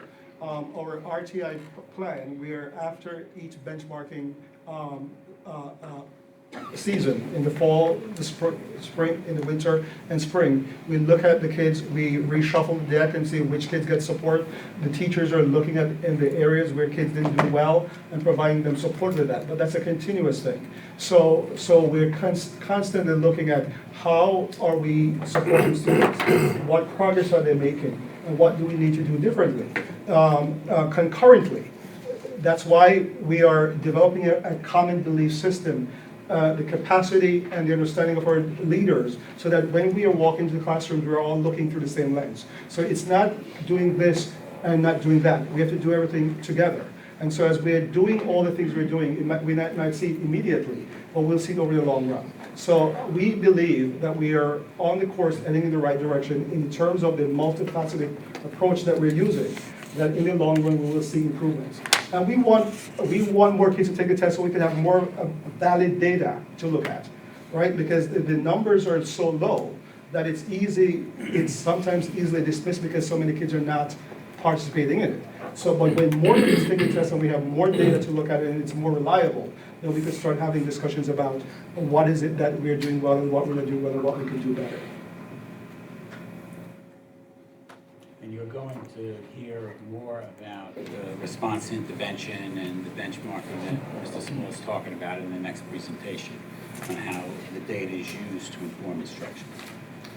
Is there a way we can get updates, either through board updates or having Mr. Small come back at a later Regarding? meeting? All of the new things that you're implementing and see, Sure. have they been implemented? Or how far have you gotten in implementing it and what results, if any, you're seeing from it?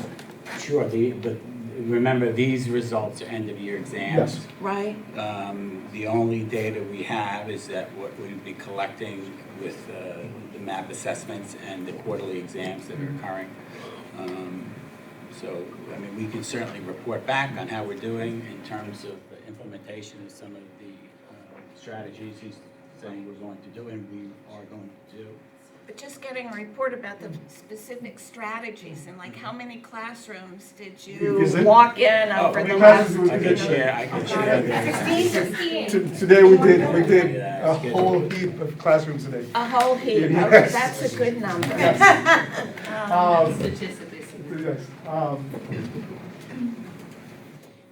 Mr. Hogan, how many classrooms there? 16 at the high school and 15 at the middle school. So 1, 6, and 1, 5. 16 and 15. Okay, And that's visiting classrooms and then going back to debrief and going back out again. okay. Because before each visit, we sit down and talk, and then, so we are all looking for the same things and seeing the same things. And that's going to be a continuous process.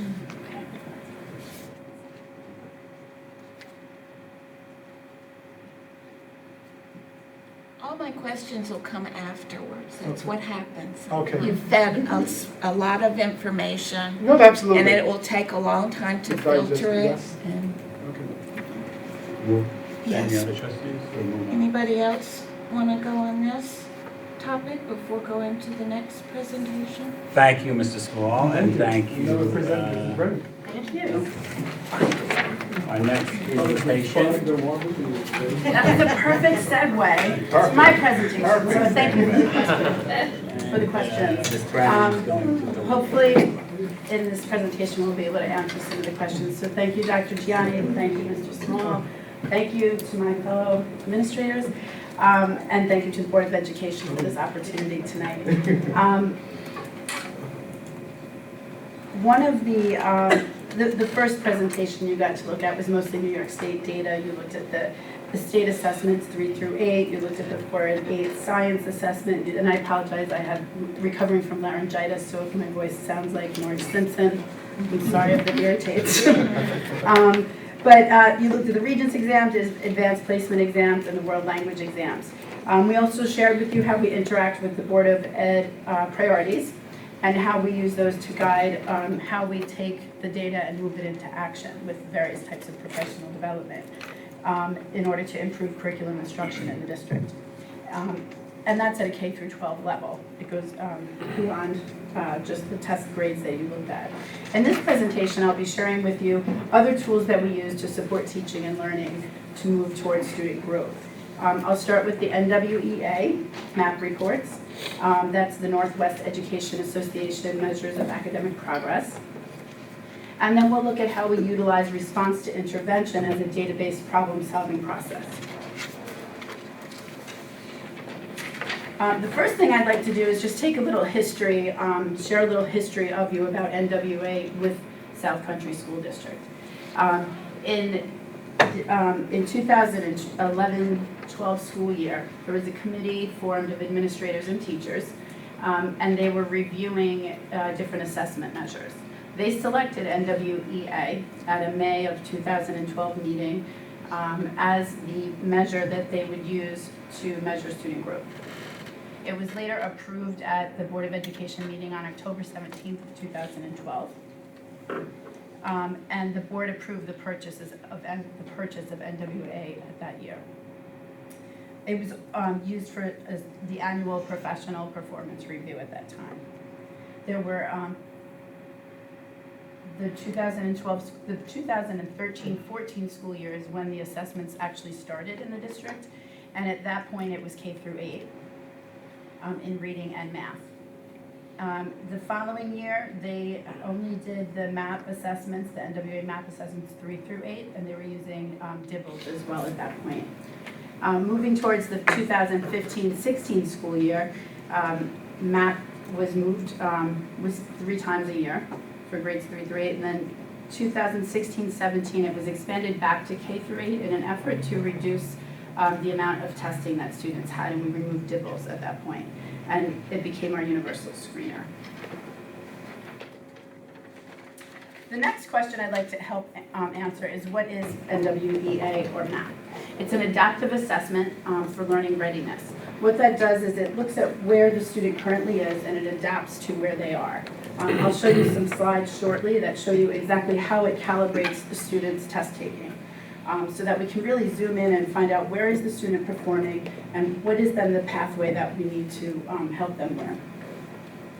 It gives accurate data for students at all levels of achievement, and it really helps to show teachers where students are exactly. So we can use this in conjunction with the state assessment data, which that's one point of data. Another point of data is our NWA MAP reports.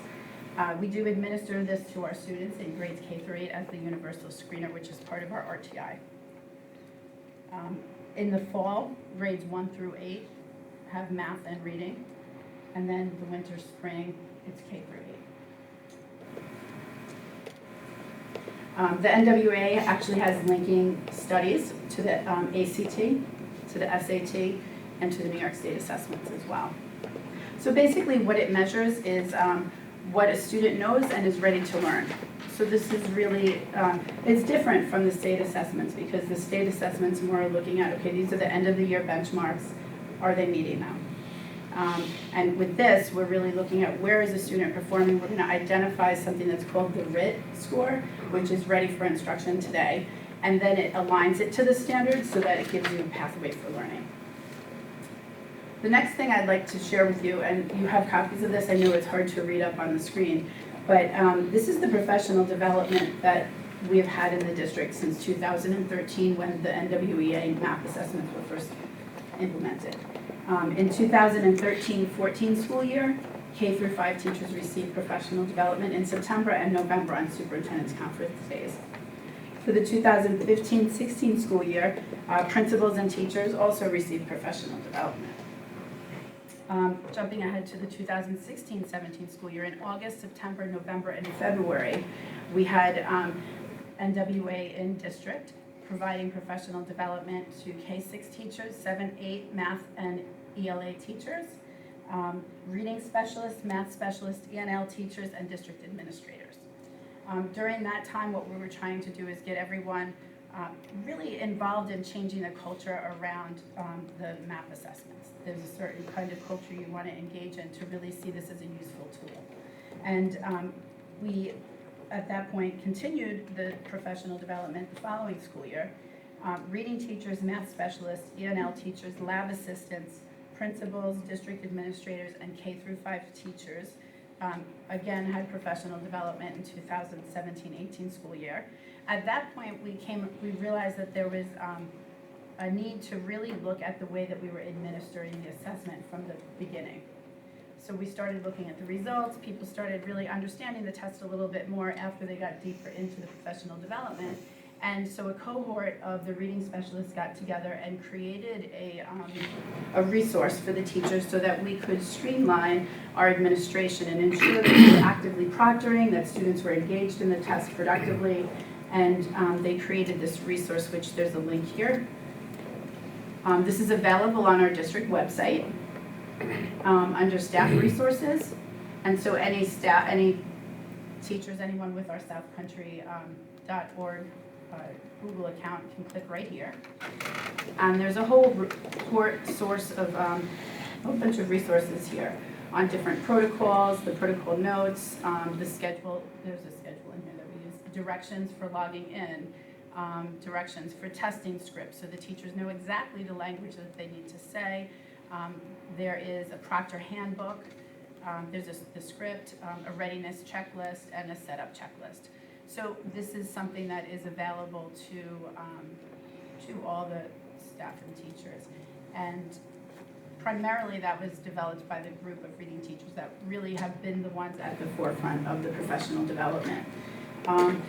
Moving ahead to the 18-19 school year, the middle school ELA math and reading teachers were involved in professional development on NWEA, 7th and 8th grade math, special education, 6th through 8th ENL, and reading teachers were also involved in professional development.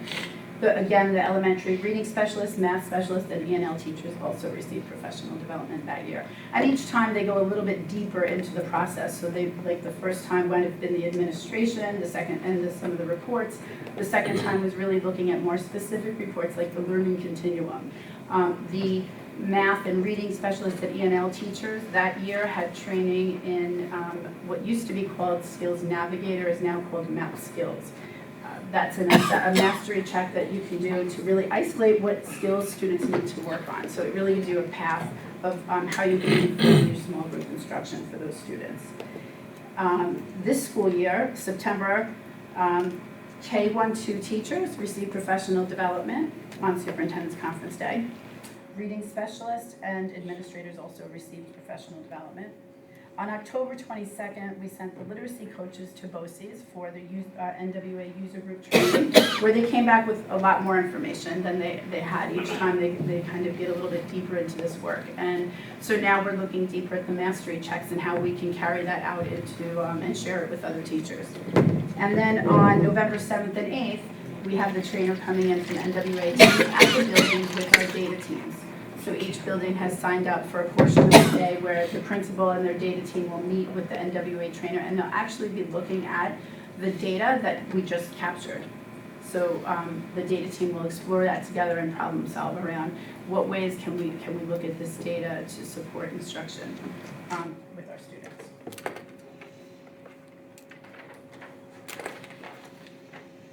MAP growth. So when you're looking at the MAP growth, looking at the instructional level versus mastery is kind of an important concept to think about. The MAP growth assessments provide information about the instructional level of the student, and that's the level where you want to go for them to teach them. It's pretty much like the sweet spot. You know, it's like exactly where they're ready to learn the next thing. It gives the teachers a roadmap, really indicates what the students are ready to learn. They're not really tests that are for determining mastery of a skill. It's really to identify where students are right now and what in fact is the next thing that we can do. It enables teachers to group instruction for students or differentiate instruction. It helps them to zoom in where students are missing certain skills. And it can connect any instructional resources. So often the reading specialist or the math specialist will look at this data, and then when they pull their small groups or they work in the classroom in a push-in situation, they'll be targeting their instruction based on the data that they got from the MAP report. These next few slides will show you what a child experiences when they're taking the assessment. So the green is when they get a question correct, and the red is when a question is incorrect. So it adapts to their level where they are. So when you look across these, you can see this particular student, there's a picture of the student, where they're getting the questions correct, it's green. Where they're getting the questions wrong, it's red. So then the test will get a little bit, it'll go down lower on skills, and then it goes up again, up until it calibrates to actually get the RIT score, which is that number 212. In the MAP assessments, their standard error of measure is 3, which is very good because a lot of other testing companies are at like 9. So it's very accurate. It's the closest in the industry actually. So this basically will show you what the student's experiencing when they sit for the test. It doesn't get to like a frustration level.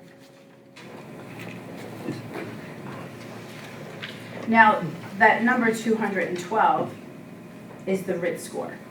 And basically that means what they are ready for instruction today. And the RIT score, in this example, it gives you 195. When you look at 195 in the group where it's actually grouped 191 to 200, any RIT scores within that area fall into these different skills in literacy. So this would be for a reading test. So a student who scores 195, what a teacher could see here is these are the skills and concepts that are connected to that RIT score so I can support that student's learning. Another thing that we can see with the assessment is rapid guessing behavior. So the assessment will pick up automatically if the student is not taking the test at the expected time. So if each question would have an average, it's a normed assessment, so each question has an average of time it would take to answer that question. If the student is going too quick or too slow, it will let us know, which is also valuable information as far as whether or not the information you're getting from the test is valid. This is the normative data. There's 9 million students that are tested annually to come up with this data and norm it for NWEA. They're basically grade level norms. So if you look at the chart on the right, this is the reading one.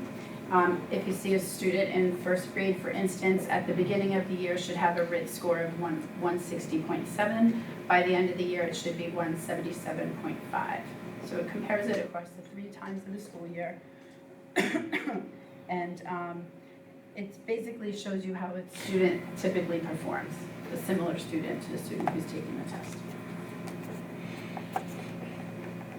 Okay. I just wanted to throw in some pictures of students in our schools here. I think it's important to remember before we look at the next few slides that data tells a story. For our students, I think the one important thing is to remember that behind all of these data points, behind the state assessments, behind the NWA reports, there are students behind there, and that data helps to create the story. But we always want to keep the students at the center when we're making decisions or problem solving around a particular student's needs. So if the data is the story, the child's the character, and they're the main character, and we want to make sure that we keep that at center. So I have a lot of slides here, and I'm not going to go through each one of them. You have them. You can look at them. If you have any questions, I'll be glad to try to answer them for you. This is correlated to what will come up next in the presentation, which is our RTI plan, or Academic Intervention Services, where we provide multi-tiers of support for students.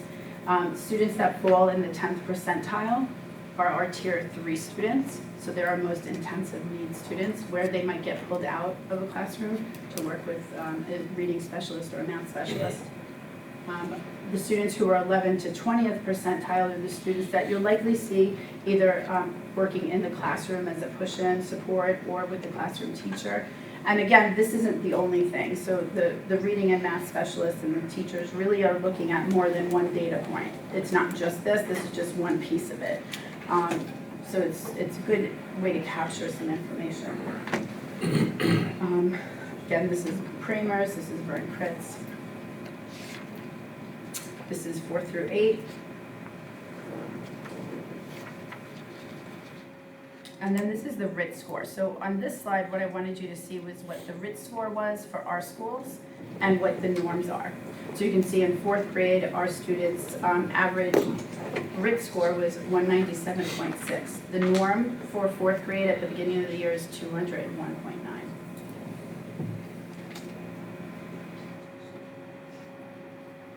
And then here's for 2nd and 3rd grade for Brookhaven, Kramer, Vern Kritz. Here's the reading scores.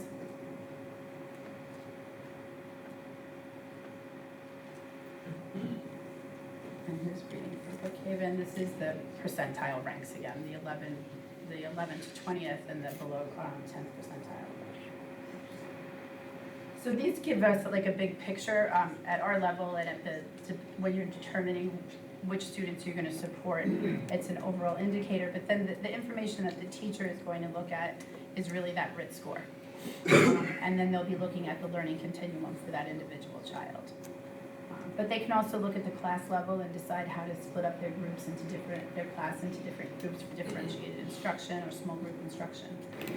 And that brings us into RTI, or Academic Intervention Service, or Multi-Tiered System of Support, which is a whole lot of acronyms, which is pretty common in education. So these are the few acronyms that I've mentioned throughout this conversation, but we'll talk about a little bit more. The RTI plan, I believe, came for approval for the Board of Education now. We worked on that. These really are interchangeable. What you see with academic intervention services, that's something that applies all the way up to 12th grade. There are specific, the RTI plan can replace the AIS plan if you have an RTI plan.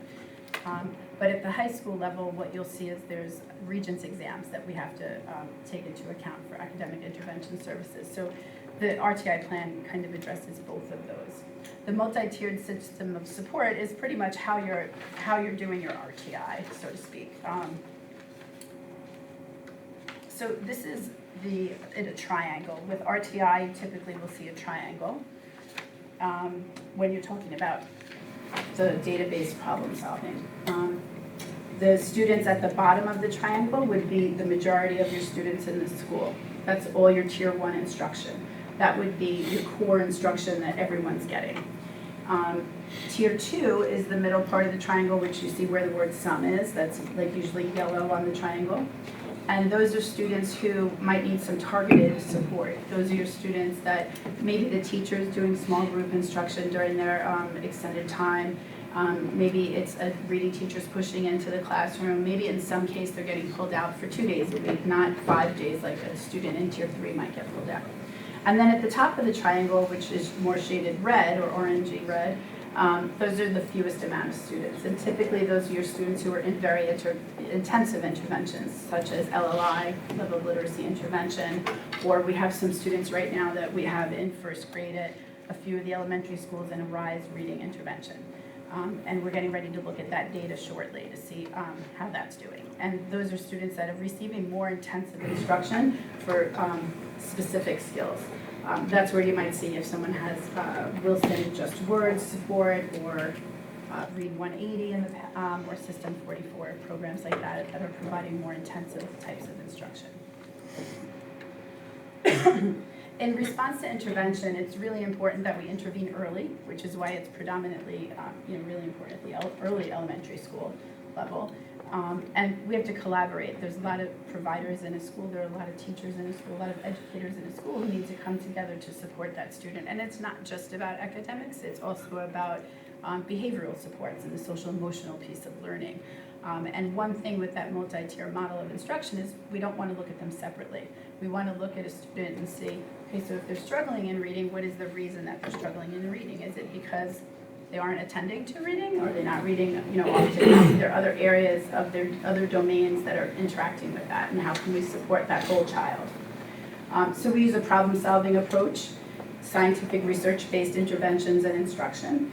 I think when you look across the curriculums that we have and the resources that we have at all the grade levels, especially now, they're very well aligned. Our math program, the thinking skills that happen in our math and focus are very similar to the things that we do in literacy. In our new Science Amplify, the thinking skills that are going on in there are very well aligned. And in social studies as well.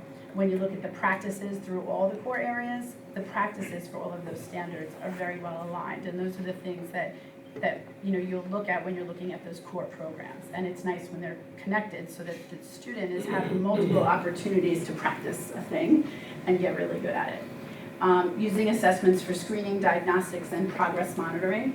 Progress monitoring happens when you have a student in a particular intervention. You want to monitor that to see if they're responding to that support that you've given them. Using data to make decisions and effectively teach all children. And when we talk about all children, we're talking about students with disabilities, we're talking about our English language learners, all students. And that's a big part of all the professional development that we've been doing over the past few years.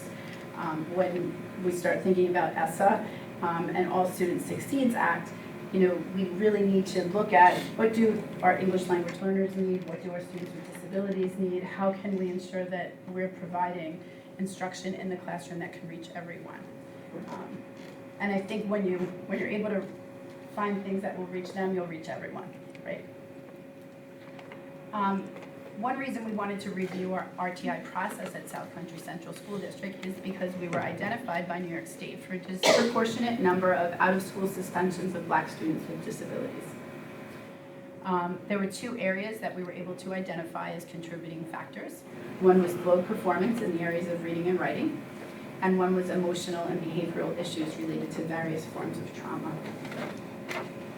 So when we review the RTI process, it involves reviewing the core instruction, and a lot of the things you heard Mr. Small talk about tonight are things that we're doing to really work on our core instruction, new programs and curriculum, training, professional development, the walkthroughs, all of those things are ways that we can ensure that we're reviewing our RTI process, because it does involve Tier 1, and that's where you make the biggest impact for all of our children.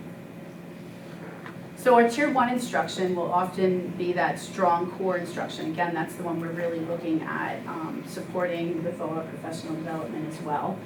It's scaffolded and differentiated. So while the students might not be ready to learn that end of the year benchmark at that particular grade level, what you're doing is you're putting in scaffolds so that you can bridge that gap for them so that they can have some practice and get on that pathway that they need to go. And you want to see growth then. Differentiated instruction, gradual release of responsibility and independent practice. And across all of our content areas, that's part of the lesson. That's part of the lesson planning and the instructional practices that the teachers are really spending time on this year.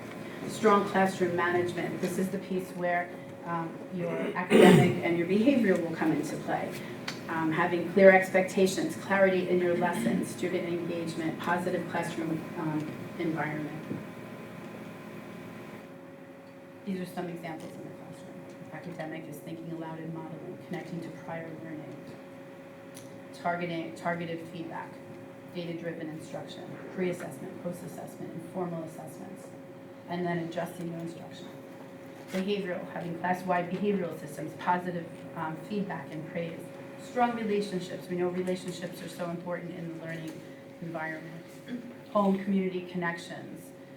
Clear directions and expectations.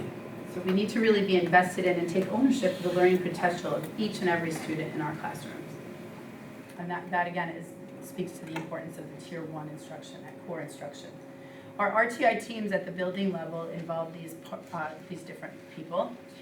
This is outlined in our RTI plan. Building administrator, classroom teacher, reading specialist, literacy coach, math specialist, ENL teacher, special education teacher, school psychologist, school social worker, guidance counselor. And what this does, ensures that we're bringing all different perspectives to the table when we're problem solving around what a student needs. In Tier 2 instruction, this is small group instruction that's supplementary. So it's in addition to the core instruction. It doesn't replace it, it comes in addition to. And again, this could be by the classroom teacher, it could be by a specialist, or any other person that might be working with that child. They're targeted interventions. So if you were to take your information from the MAP reports from the NWEA, you can form your small group, really isolating on the skills that students need to work on. Progress monitoring, that's where you're ongoing, checking how they're responding to the intervention. If we see that they're not responding to that intervention, then we need to look at why or do something different. What does it look like? Again, targeted small group, push-in services in the classroom. Generally, these will be in the classroom. Sometimes they might be, depending on the service, it could be a pull out for maybe 2 days a week. Behavioral, check-in, check-out, small social group, small group social skills, token boards, whole passes, positive reinforcement, restorative justice practices, social emotional, having a whole child approach to learning. Tier 3, this is the most intensive level of support, and this is for students who aren't responding to Tier 1 or Tier 2 intervention. This is designed and implemented by the RTI problem-solving team. So together, when all those educators get together and make decisions about what a student needs, this will be the result of it. The pull-out plan could be in addition to Tier 1 and Tier 2, so a student would be in Tier 1 and Tier 1, they'd be in Tier 2, and then the Tier 3 would occur in a separate location with a specialist. The frequency, intensity, and duration increase, and it's much more individualized than you'll see in Tier 2 or Tier 1. In Tier 3 right now, we have some first graders that are participating in a RISE reading intervention, and we're seeing very good results from them. It was a very short period of time that we decided to work really intensively with them to see what kind of results that we would get. And the reading specialist will be reviewing that on Superintendent's Conference Day. So that's for students who maybe we had an LLI before, but we noticed they weren't responding to that intervention, so we needed to isolate skills in a different way. The frequency, intensity, again, and duration is higher, and it's more individualized. The big ideas behind RTI and this problem solving is really keeping open lines of communication so all stakeholders can offer different points. That's the power of the RTI team in the building, and different levels of expertise. Encouraging team members to solve problems together with keeping that student who's the central character in our data story always at the heart of our decisions. And then looking across different types of engagement, we want to make sure that we're looking at not only the academic engagement, like the time I spend engaged in academic work thinking I can do something, but also the behavioral engagement, school attendance, participation in school, and that I will participate. The psychological engagement is another part. Do I want to involve myself in this in the classroom? Do I have feelings of confidence? Do I have self-regulation? Am I invested in the learning? Do I have goal setting and progress monitoring? In part of creating a culture around NWEA and goal setting, and we do this in literacy and reading and writing workshop as young as kindergarten and first grade, is we work with students on setting goals. And NWA is a very powerful tool to do that because students can see where they are and what their growth pathway is. And then social engagement. Do I belong? Do I belong in the classroom? How do I identify with the school? What's my sense of belonging, my perceived social support? So all these pieces really come together when we look at the whole child and what they need to support their learning in our schools. Do you have any questions? Yes. Okay. If you go to your slides, NWEA map, reading at Brookhaven, and then Kramer and Vernkritz. Mm-hmm. And for example, talks about valid scores, grade 1. If I add up all the grade 1s and compare it to my hypothetical 300 per grade cohort, it looks like there's maybe a 10 to 12% group that's not taking the test. So as opposed to some 50% of the state tests that we heard about in the first presentation. So, yeah, can you explain why this test seems to be more heavily taken as opposed to the state test? Typically, it's not a test that people opt out of. It's used to inform instruction. It's giving specific data about students and where they are. It's not an end-of-the-year benchmark like the state assessments. It hasn't had the discourse around it that the state assessment has necessarily. Students come to school and they take the test with their class. It's a computer-based assessment. They're taking it with their teacher. It's giving them information about what they need to learn. And that's really probably the difference. This is also only this year's data. The data that Mr. Small showed you was from 2016, 2017, 18, and 19. When you look at this, you have first grade, for instance, at Brookhaven, 126 students took the reading test. At Kramer, 77 took the reading test in first grade, and at Critz, 60 took it, which is pretty much, I think, all of the students, if I remember when I was doing it. So there really are not many students that don't take it, and if they're absent, they come in and they get a makeup. So we're really encouraging to make sure that we have this data, because it is, especially when we don't have a state assessment, which for first, second, and third grade, that doesn't matter because they don't take the state assessment yet, but for fourth grade, fifth grade, sixth grade, seventh and eighth, if they don't have the state assessment, this is one of the only pieces of, it's one of the other pieces of data that we can look at, but it isn't one. Based on what you said, I would suggest that that is leaning towards showing that this data is more accurate in terms of figuring out whether our students are proficient or not. You've got the numbers of students in the 10th and 20th percentile, which are the ones that need some more help. And the others, I guess, if you're looking at a standardized expectation, would be considered proficient. Well, again, it's going to depend on what you're doing with the information and what you're looking at it for. So in this instance, I showed you only up to the 20th percentile because that's related to our RTI plan. If you actually look at the MAP reports, the average and high average starts at like 50%. So we actually have a lot more students that are probably below the RIT.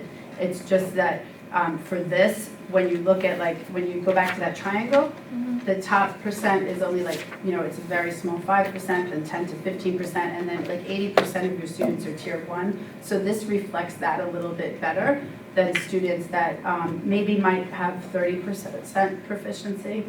So they might be in the 30th percentile. So there's a document you could generate that would show proficiencies among the various tiers. Yes, it's a MAP puts out a color-coded report that shows you the students that are performing at the highest, and the next, and then there's the 2 lowest and the 2 highest, and that captures a bit more than I'm capturing here because I just captured this for RTI. But it's important to really triangulate all the data because you need to answer questions like the ones that you have, and you want to see, what are the results that we want to look at and what results are informing what we're doing in our schools. The state assessments, while everyone may not have taken the state assessments, you can still get information that's standards-based for the students who are taking it. Because the state assessment is standards-based, it's aligned well with what we're doing in classrooms every day, because we're teaching to the New York State standards, which at the end of the year are the standards the benchmarks we want to reach. So while everyone might not be represented, it still gives you an idea of what standards, because you can isolate the standards when you do the data analysis and see which areas you need to address your instruction in your classroom. Question for you. I see 2 things that really bother me. The low performance of the areas of reading and writing, emotional and behavior issues related to various forms of trauma. Is this related? This is basically, what percentage of Black students are this? And is this something that, does it bring the numbers down that much? So I don't have the numbers on this slide, but I could get into it. When I presented it to the administrators, we had the data in there. So I don't have the exact numbers off the top of my head. Okay, so what are we doing to improve the situation? So what we've done is we've looked at, we've increased books in our classroom libraries so that students can see themselves in the classroom libraries. We've invested looking for culturally responsive books so that when a student's in a classroom, they want to read the books because they can see themselves in the classroom. They're making connections in order to get them involved in reading. We've put supports in classrooms like level literacy intervention. We have provided professional development to teachers in a whole source of things. We have the after-school professional development. Our during in-school PD calendar is very extensive. We have professional development with Teachers College that comes in for reading and writing. They're working in classrooms, and a lot of their experience is from New York City. So they're working in schools in New York City that are very multicultural, and they're bringing those things to us and showing us how to implement their practices in the classrooms. So that addresses it. We have our Math in Focus professional development. They're in the schools working with our teachers, in the classrooms with our students. We do lab sites, so they're right in there with our kids and helping us to see what do we need to do in our instruction to support students that are not successful. Does that answer your question? Or do you have something with it? Could I ask I a guess- follow-up on that about the emotional behavioral issues with regard to various forms of trauma? Can you So- elaborate on that a little bit? So there's some professional development that's happening on trauma-related professional development is being provided for our teachers, for guidance counselors, for social workers. In our classrooms, we have, you saw in the earlier presentation, we have guidance counselors coming in to support social emotional learning in the classrooms. On Superintendent's Conference Day, November 5th, we have someone coming in to talk to teachers about that very thing. And how do we support students in the classroom. So it's really not looking at it as a separate thing, but a part of the whole. So when you look at learning, sometimes a student isn't available to learn because of a trauma that they're dealing with at the time. And it's being sensitive to that and understanding, well, right now, they're not ready to learn because this thing's going on. How can I support them? How can I create the relationship with them? How can I provide the environment so that they feel safe here with me? And then we can get to the place where they want to learn and they're engaged in learning, like that diagram I showed you at the end, all those components, how do we get them to kind of come together? But it's not just one thing. I think it's a combination of all the things that we're trying to do to support instruction. I'd really like to see some improvements in that area in particular. You mentioned putting books in the library so that the kids can choose them themselves. Obviously, these kids, if that's true what you stated, they're really not interested in picking up a book. So there would have to be someone in the classroom, like a teacher or a social worker, someone who would help these kids. And just a matter of this photograph, data tells a story. Well, a photo tells a bigger story. That photo is not a very positive image of, you got 3 kids there, and this one kid is there, it's like in space. See, I thought she was thinking. Huh? I thought she was It's thinking. not positive. Yeah, I mean, my impression of that, because I know what they were doing there, they sort of, before they start writing, we give them a little bit of time to process their ideas and to think. And when I saw her, she was thinking. I don't know, I'm sorry if it doesn't look like that, but she was really thinking about the thing that they had asked them about before they were starting to write. I think one thing that we've worked on a lot for all our students and in our professional development is allowing students to have processing time, right? In the past, when you were in a classroom, traditionally, we talk about wait time, right? I ask a question and I give enough wait time for someone to feel like they can answer. One thing that we try to talk to teachers about now is, well, think about processing time instead. Instead of framing it around wait time, think about this is processing time for someone to think. And all of us will think at a different speed and a rate based on our background knowledge, and even English language learners, and we talked about this with our staff, our professional development the other day when the consultant came in from Malloy. When you're speaking another language, you have to process in your first language sometimes first, and we allow students to have that time. We even allow them to translanguage a little bit, where they could talk to their peer first, and then come back and then actually say it or write it. And I think that has to be honored in a classroom. Allow that time to think and allow that time to process. And that really is why I put it up there, because in that situation, they were asked to think about something first, they had turned and talked, and then they were writing. And I think that's where we want to create that safe space for kids to do it in the way that they can. How much time do you need to think before you're able to come up with your best answers or your best work or your writing?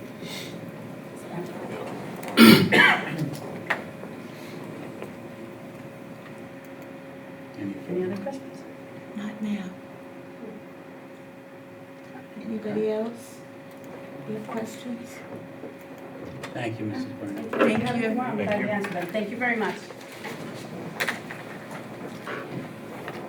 I would be interested in seeing the statistics that Mrs. Brennan referenced about the different The reports percentiles and. from the map. I can send you a sample. I can send it to Dr. Jones. Thank you. You're welcome.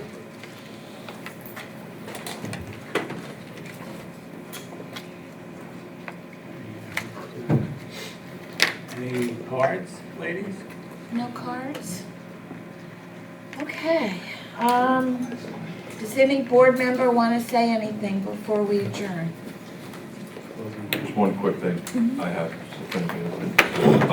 Just a couple quick things. Last week or this week was the New York State School Board Association annual conference in Rochester. 100 years of New York State School Board Association. That was interesting. Our former area director and former board member from Sayville School District and current Eastern Suffolk BOCES board member Fred Langstaff, who many may have met at workshops, that's always around, is now the president of New York State School Board Association. So he's a wonderful resource in general. Now he's even more, and I get the pleasure of sitting on him at the Nassau Suffolk School Board Association dinner. Executive committee, which we had a meeting last week. At that meeting, he asked me if I would be willing to attend. The New York State School Board Association put something together called the Commissioners Roundtable, where they invite board members from across the state, go up to Albany, sit down and have a conversation and just kind of talk about issues facing your district with the Commissioner of Education. We don't have a Commissioner of Education right now, and the person filling in just resigned as well. So it's turned into a conversation with the Chancellor of the Board of Regents, Betty Rosa. So that's going to be in December. I haven't gotten the date yet, but I bring it up because we should have a conversation at some point at a meeting between now and then on issues that you would like me to take to that conversation. So if we can maybe get that on an agenda, a couple of minutes. If anybody wants to spitball some ideas via email beforehand, for timing, because I don't know, how many meetings do we even have in November? There's usually one because of Thanksgiving, right? So, Tell you exactly. so it's coming up, it's always one. So, and listen, maybe the first one in December, so I don't know, they have We the have time. one in December, What's the first one in December? the 4th. Yeah, so, I mean, it may be after that one as well, I don't know yet. So I'll let you know, but I just want everybody to know if there's a conversation we wanna have about that, we should have it. Well, we can go up to the 8th, we start budget on the 22nd. We could squeeze it in any one of those 13-4. Yeah, like I said, maybe we start the conversation that day, and if something comes up, just, let me know what the thoughts are. I have an opportunity to represent us, even though I'm representing Nassau Suffolk, I have an opportunity to bring some things directly to the chancellor, so. Thank you. That's it. Anybody else? Mr. Sanders? Just some updates. I had the pleasure Monday evening of attending an exploratory meeting at our pre-K building, South Haven. They are looking to create a PTA chapter. So a bylaws committee was appointed as well as a nominating committee. There was a great turnout for the meeting. The next meeting will be Monday, November 25th, and I think everyone's quite hopeful that on that date that there will be enough people interested in creating a chapter and the South Haven PTA will be created. So looking forward to that. While I was at South Haven though, if we can take a look at lighting. It is very dark by the street. You really cannot see the entrance and the exit. And especially since it's a very fast-paced traffic in front of the building, if you're trying to slow down to find where the entrance is on Montauk Highway, it could be dangerous. So perhaps if we can look into getting some lighting. On that note, that's always been a really. I just wrote to the Department of Public Works and asked them to address the Montauk Highway, possibly with signage or blinking. I was just gonna lights say, or a blinking yellow light makes sense now that that's an active building. I hit send before I walked in here at 6 o'clock. Right, Okay. we do need to do something there before something could happen. And just Friday, Saturday night, it is the high school play. So if you do not have plans, or even if you have plans, you may want to adjust them. I always say it is the best performance for the lowest ticket price you could possibly pay. So we have wonderfully talented students in our district, so please come out and support that effort. That's it. Thank you. Just real quickly, I did attend the Fall Festival at Belcourt Middle School, and just quickly I wanted to, it was a wonderful event. Mr. Sherlock and Dr. Colson, who was the other gentleman that was playing music, I forgot his name. Mr. Brano. They did a phenomenal job, and the kids really enjoyed watching them and were really inspired, so definitely a shout out to them.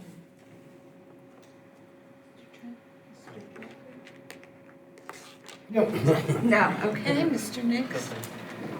I did a couple of things. I went to the vaping talk at the high school on Monday and thought it was very informative. I hope that the people who were there, and I don't know how many were district employees as opposed to parents, but I hope the word gets out on this. I also went to the new teacher dinner along with the mentors for the new teachers, and just felt like the energy in the room was tremendous, and if we can keep that going, it'll be really good for everybody. I went to an audit committee meeting that unfortunately did not have a quorum, but we listened to the external auditor talk about basically the budgeting, and you can correct my language, Mr. Gurgis, since you chaired the committee. But I came away from that with the sense that the external auditors feel that the financial situation of the district is sound, and we would expect to have that continued into the next year. So as long as this board can do as well as, you know, our prior board, that was Cheryl Felice, Anthony Griffin, Regina Hunt, and Carol Mallon, where going back a couple of years, they kept the increase not just within the tax cap, but below a cost of living increase that we saw in Social Security in those years. So I think that was pretty impressive, and we'll see what we can do to do at least as well. Spot on. Got it? So, a motion to adjourn? Mr. Ruda, Mr. Pacini seconded, all in favor, it's unanimous. Thank you. Huh?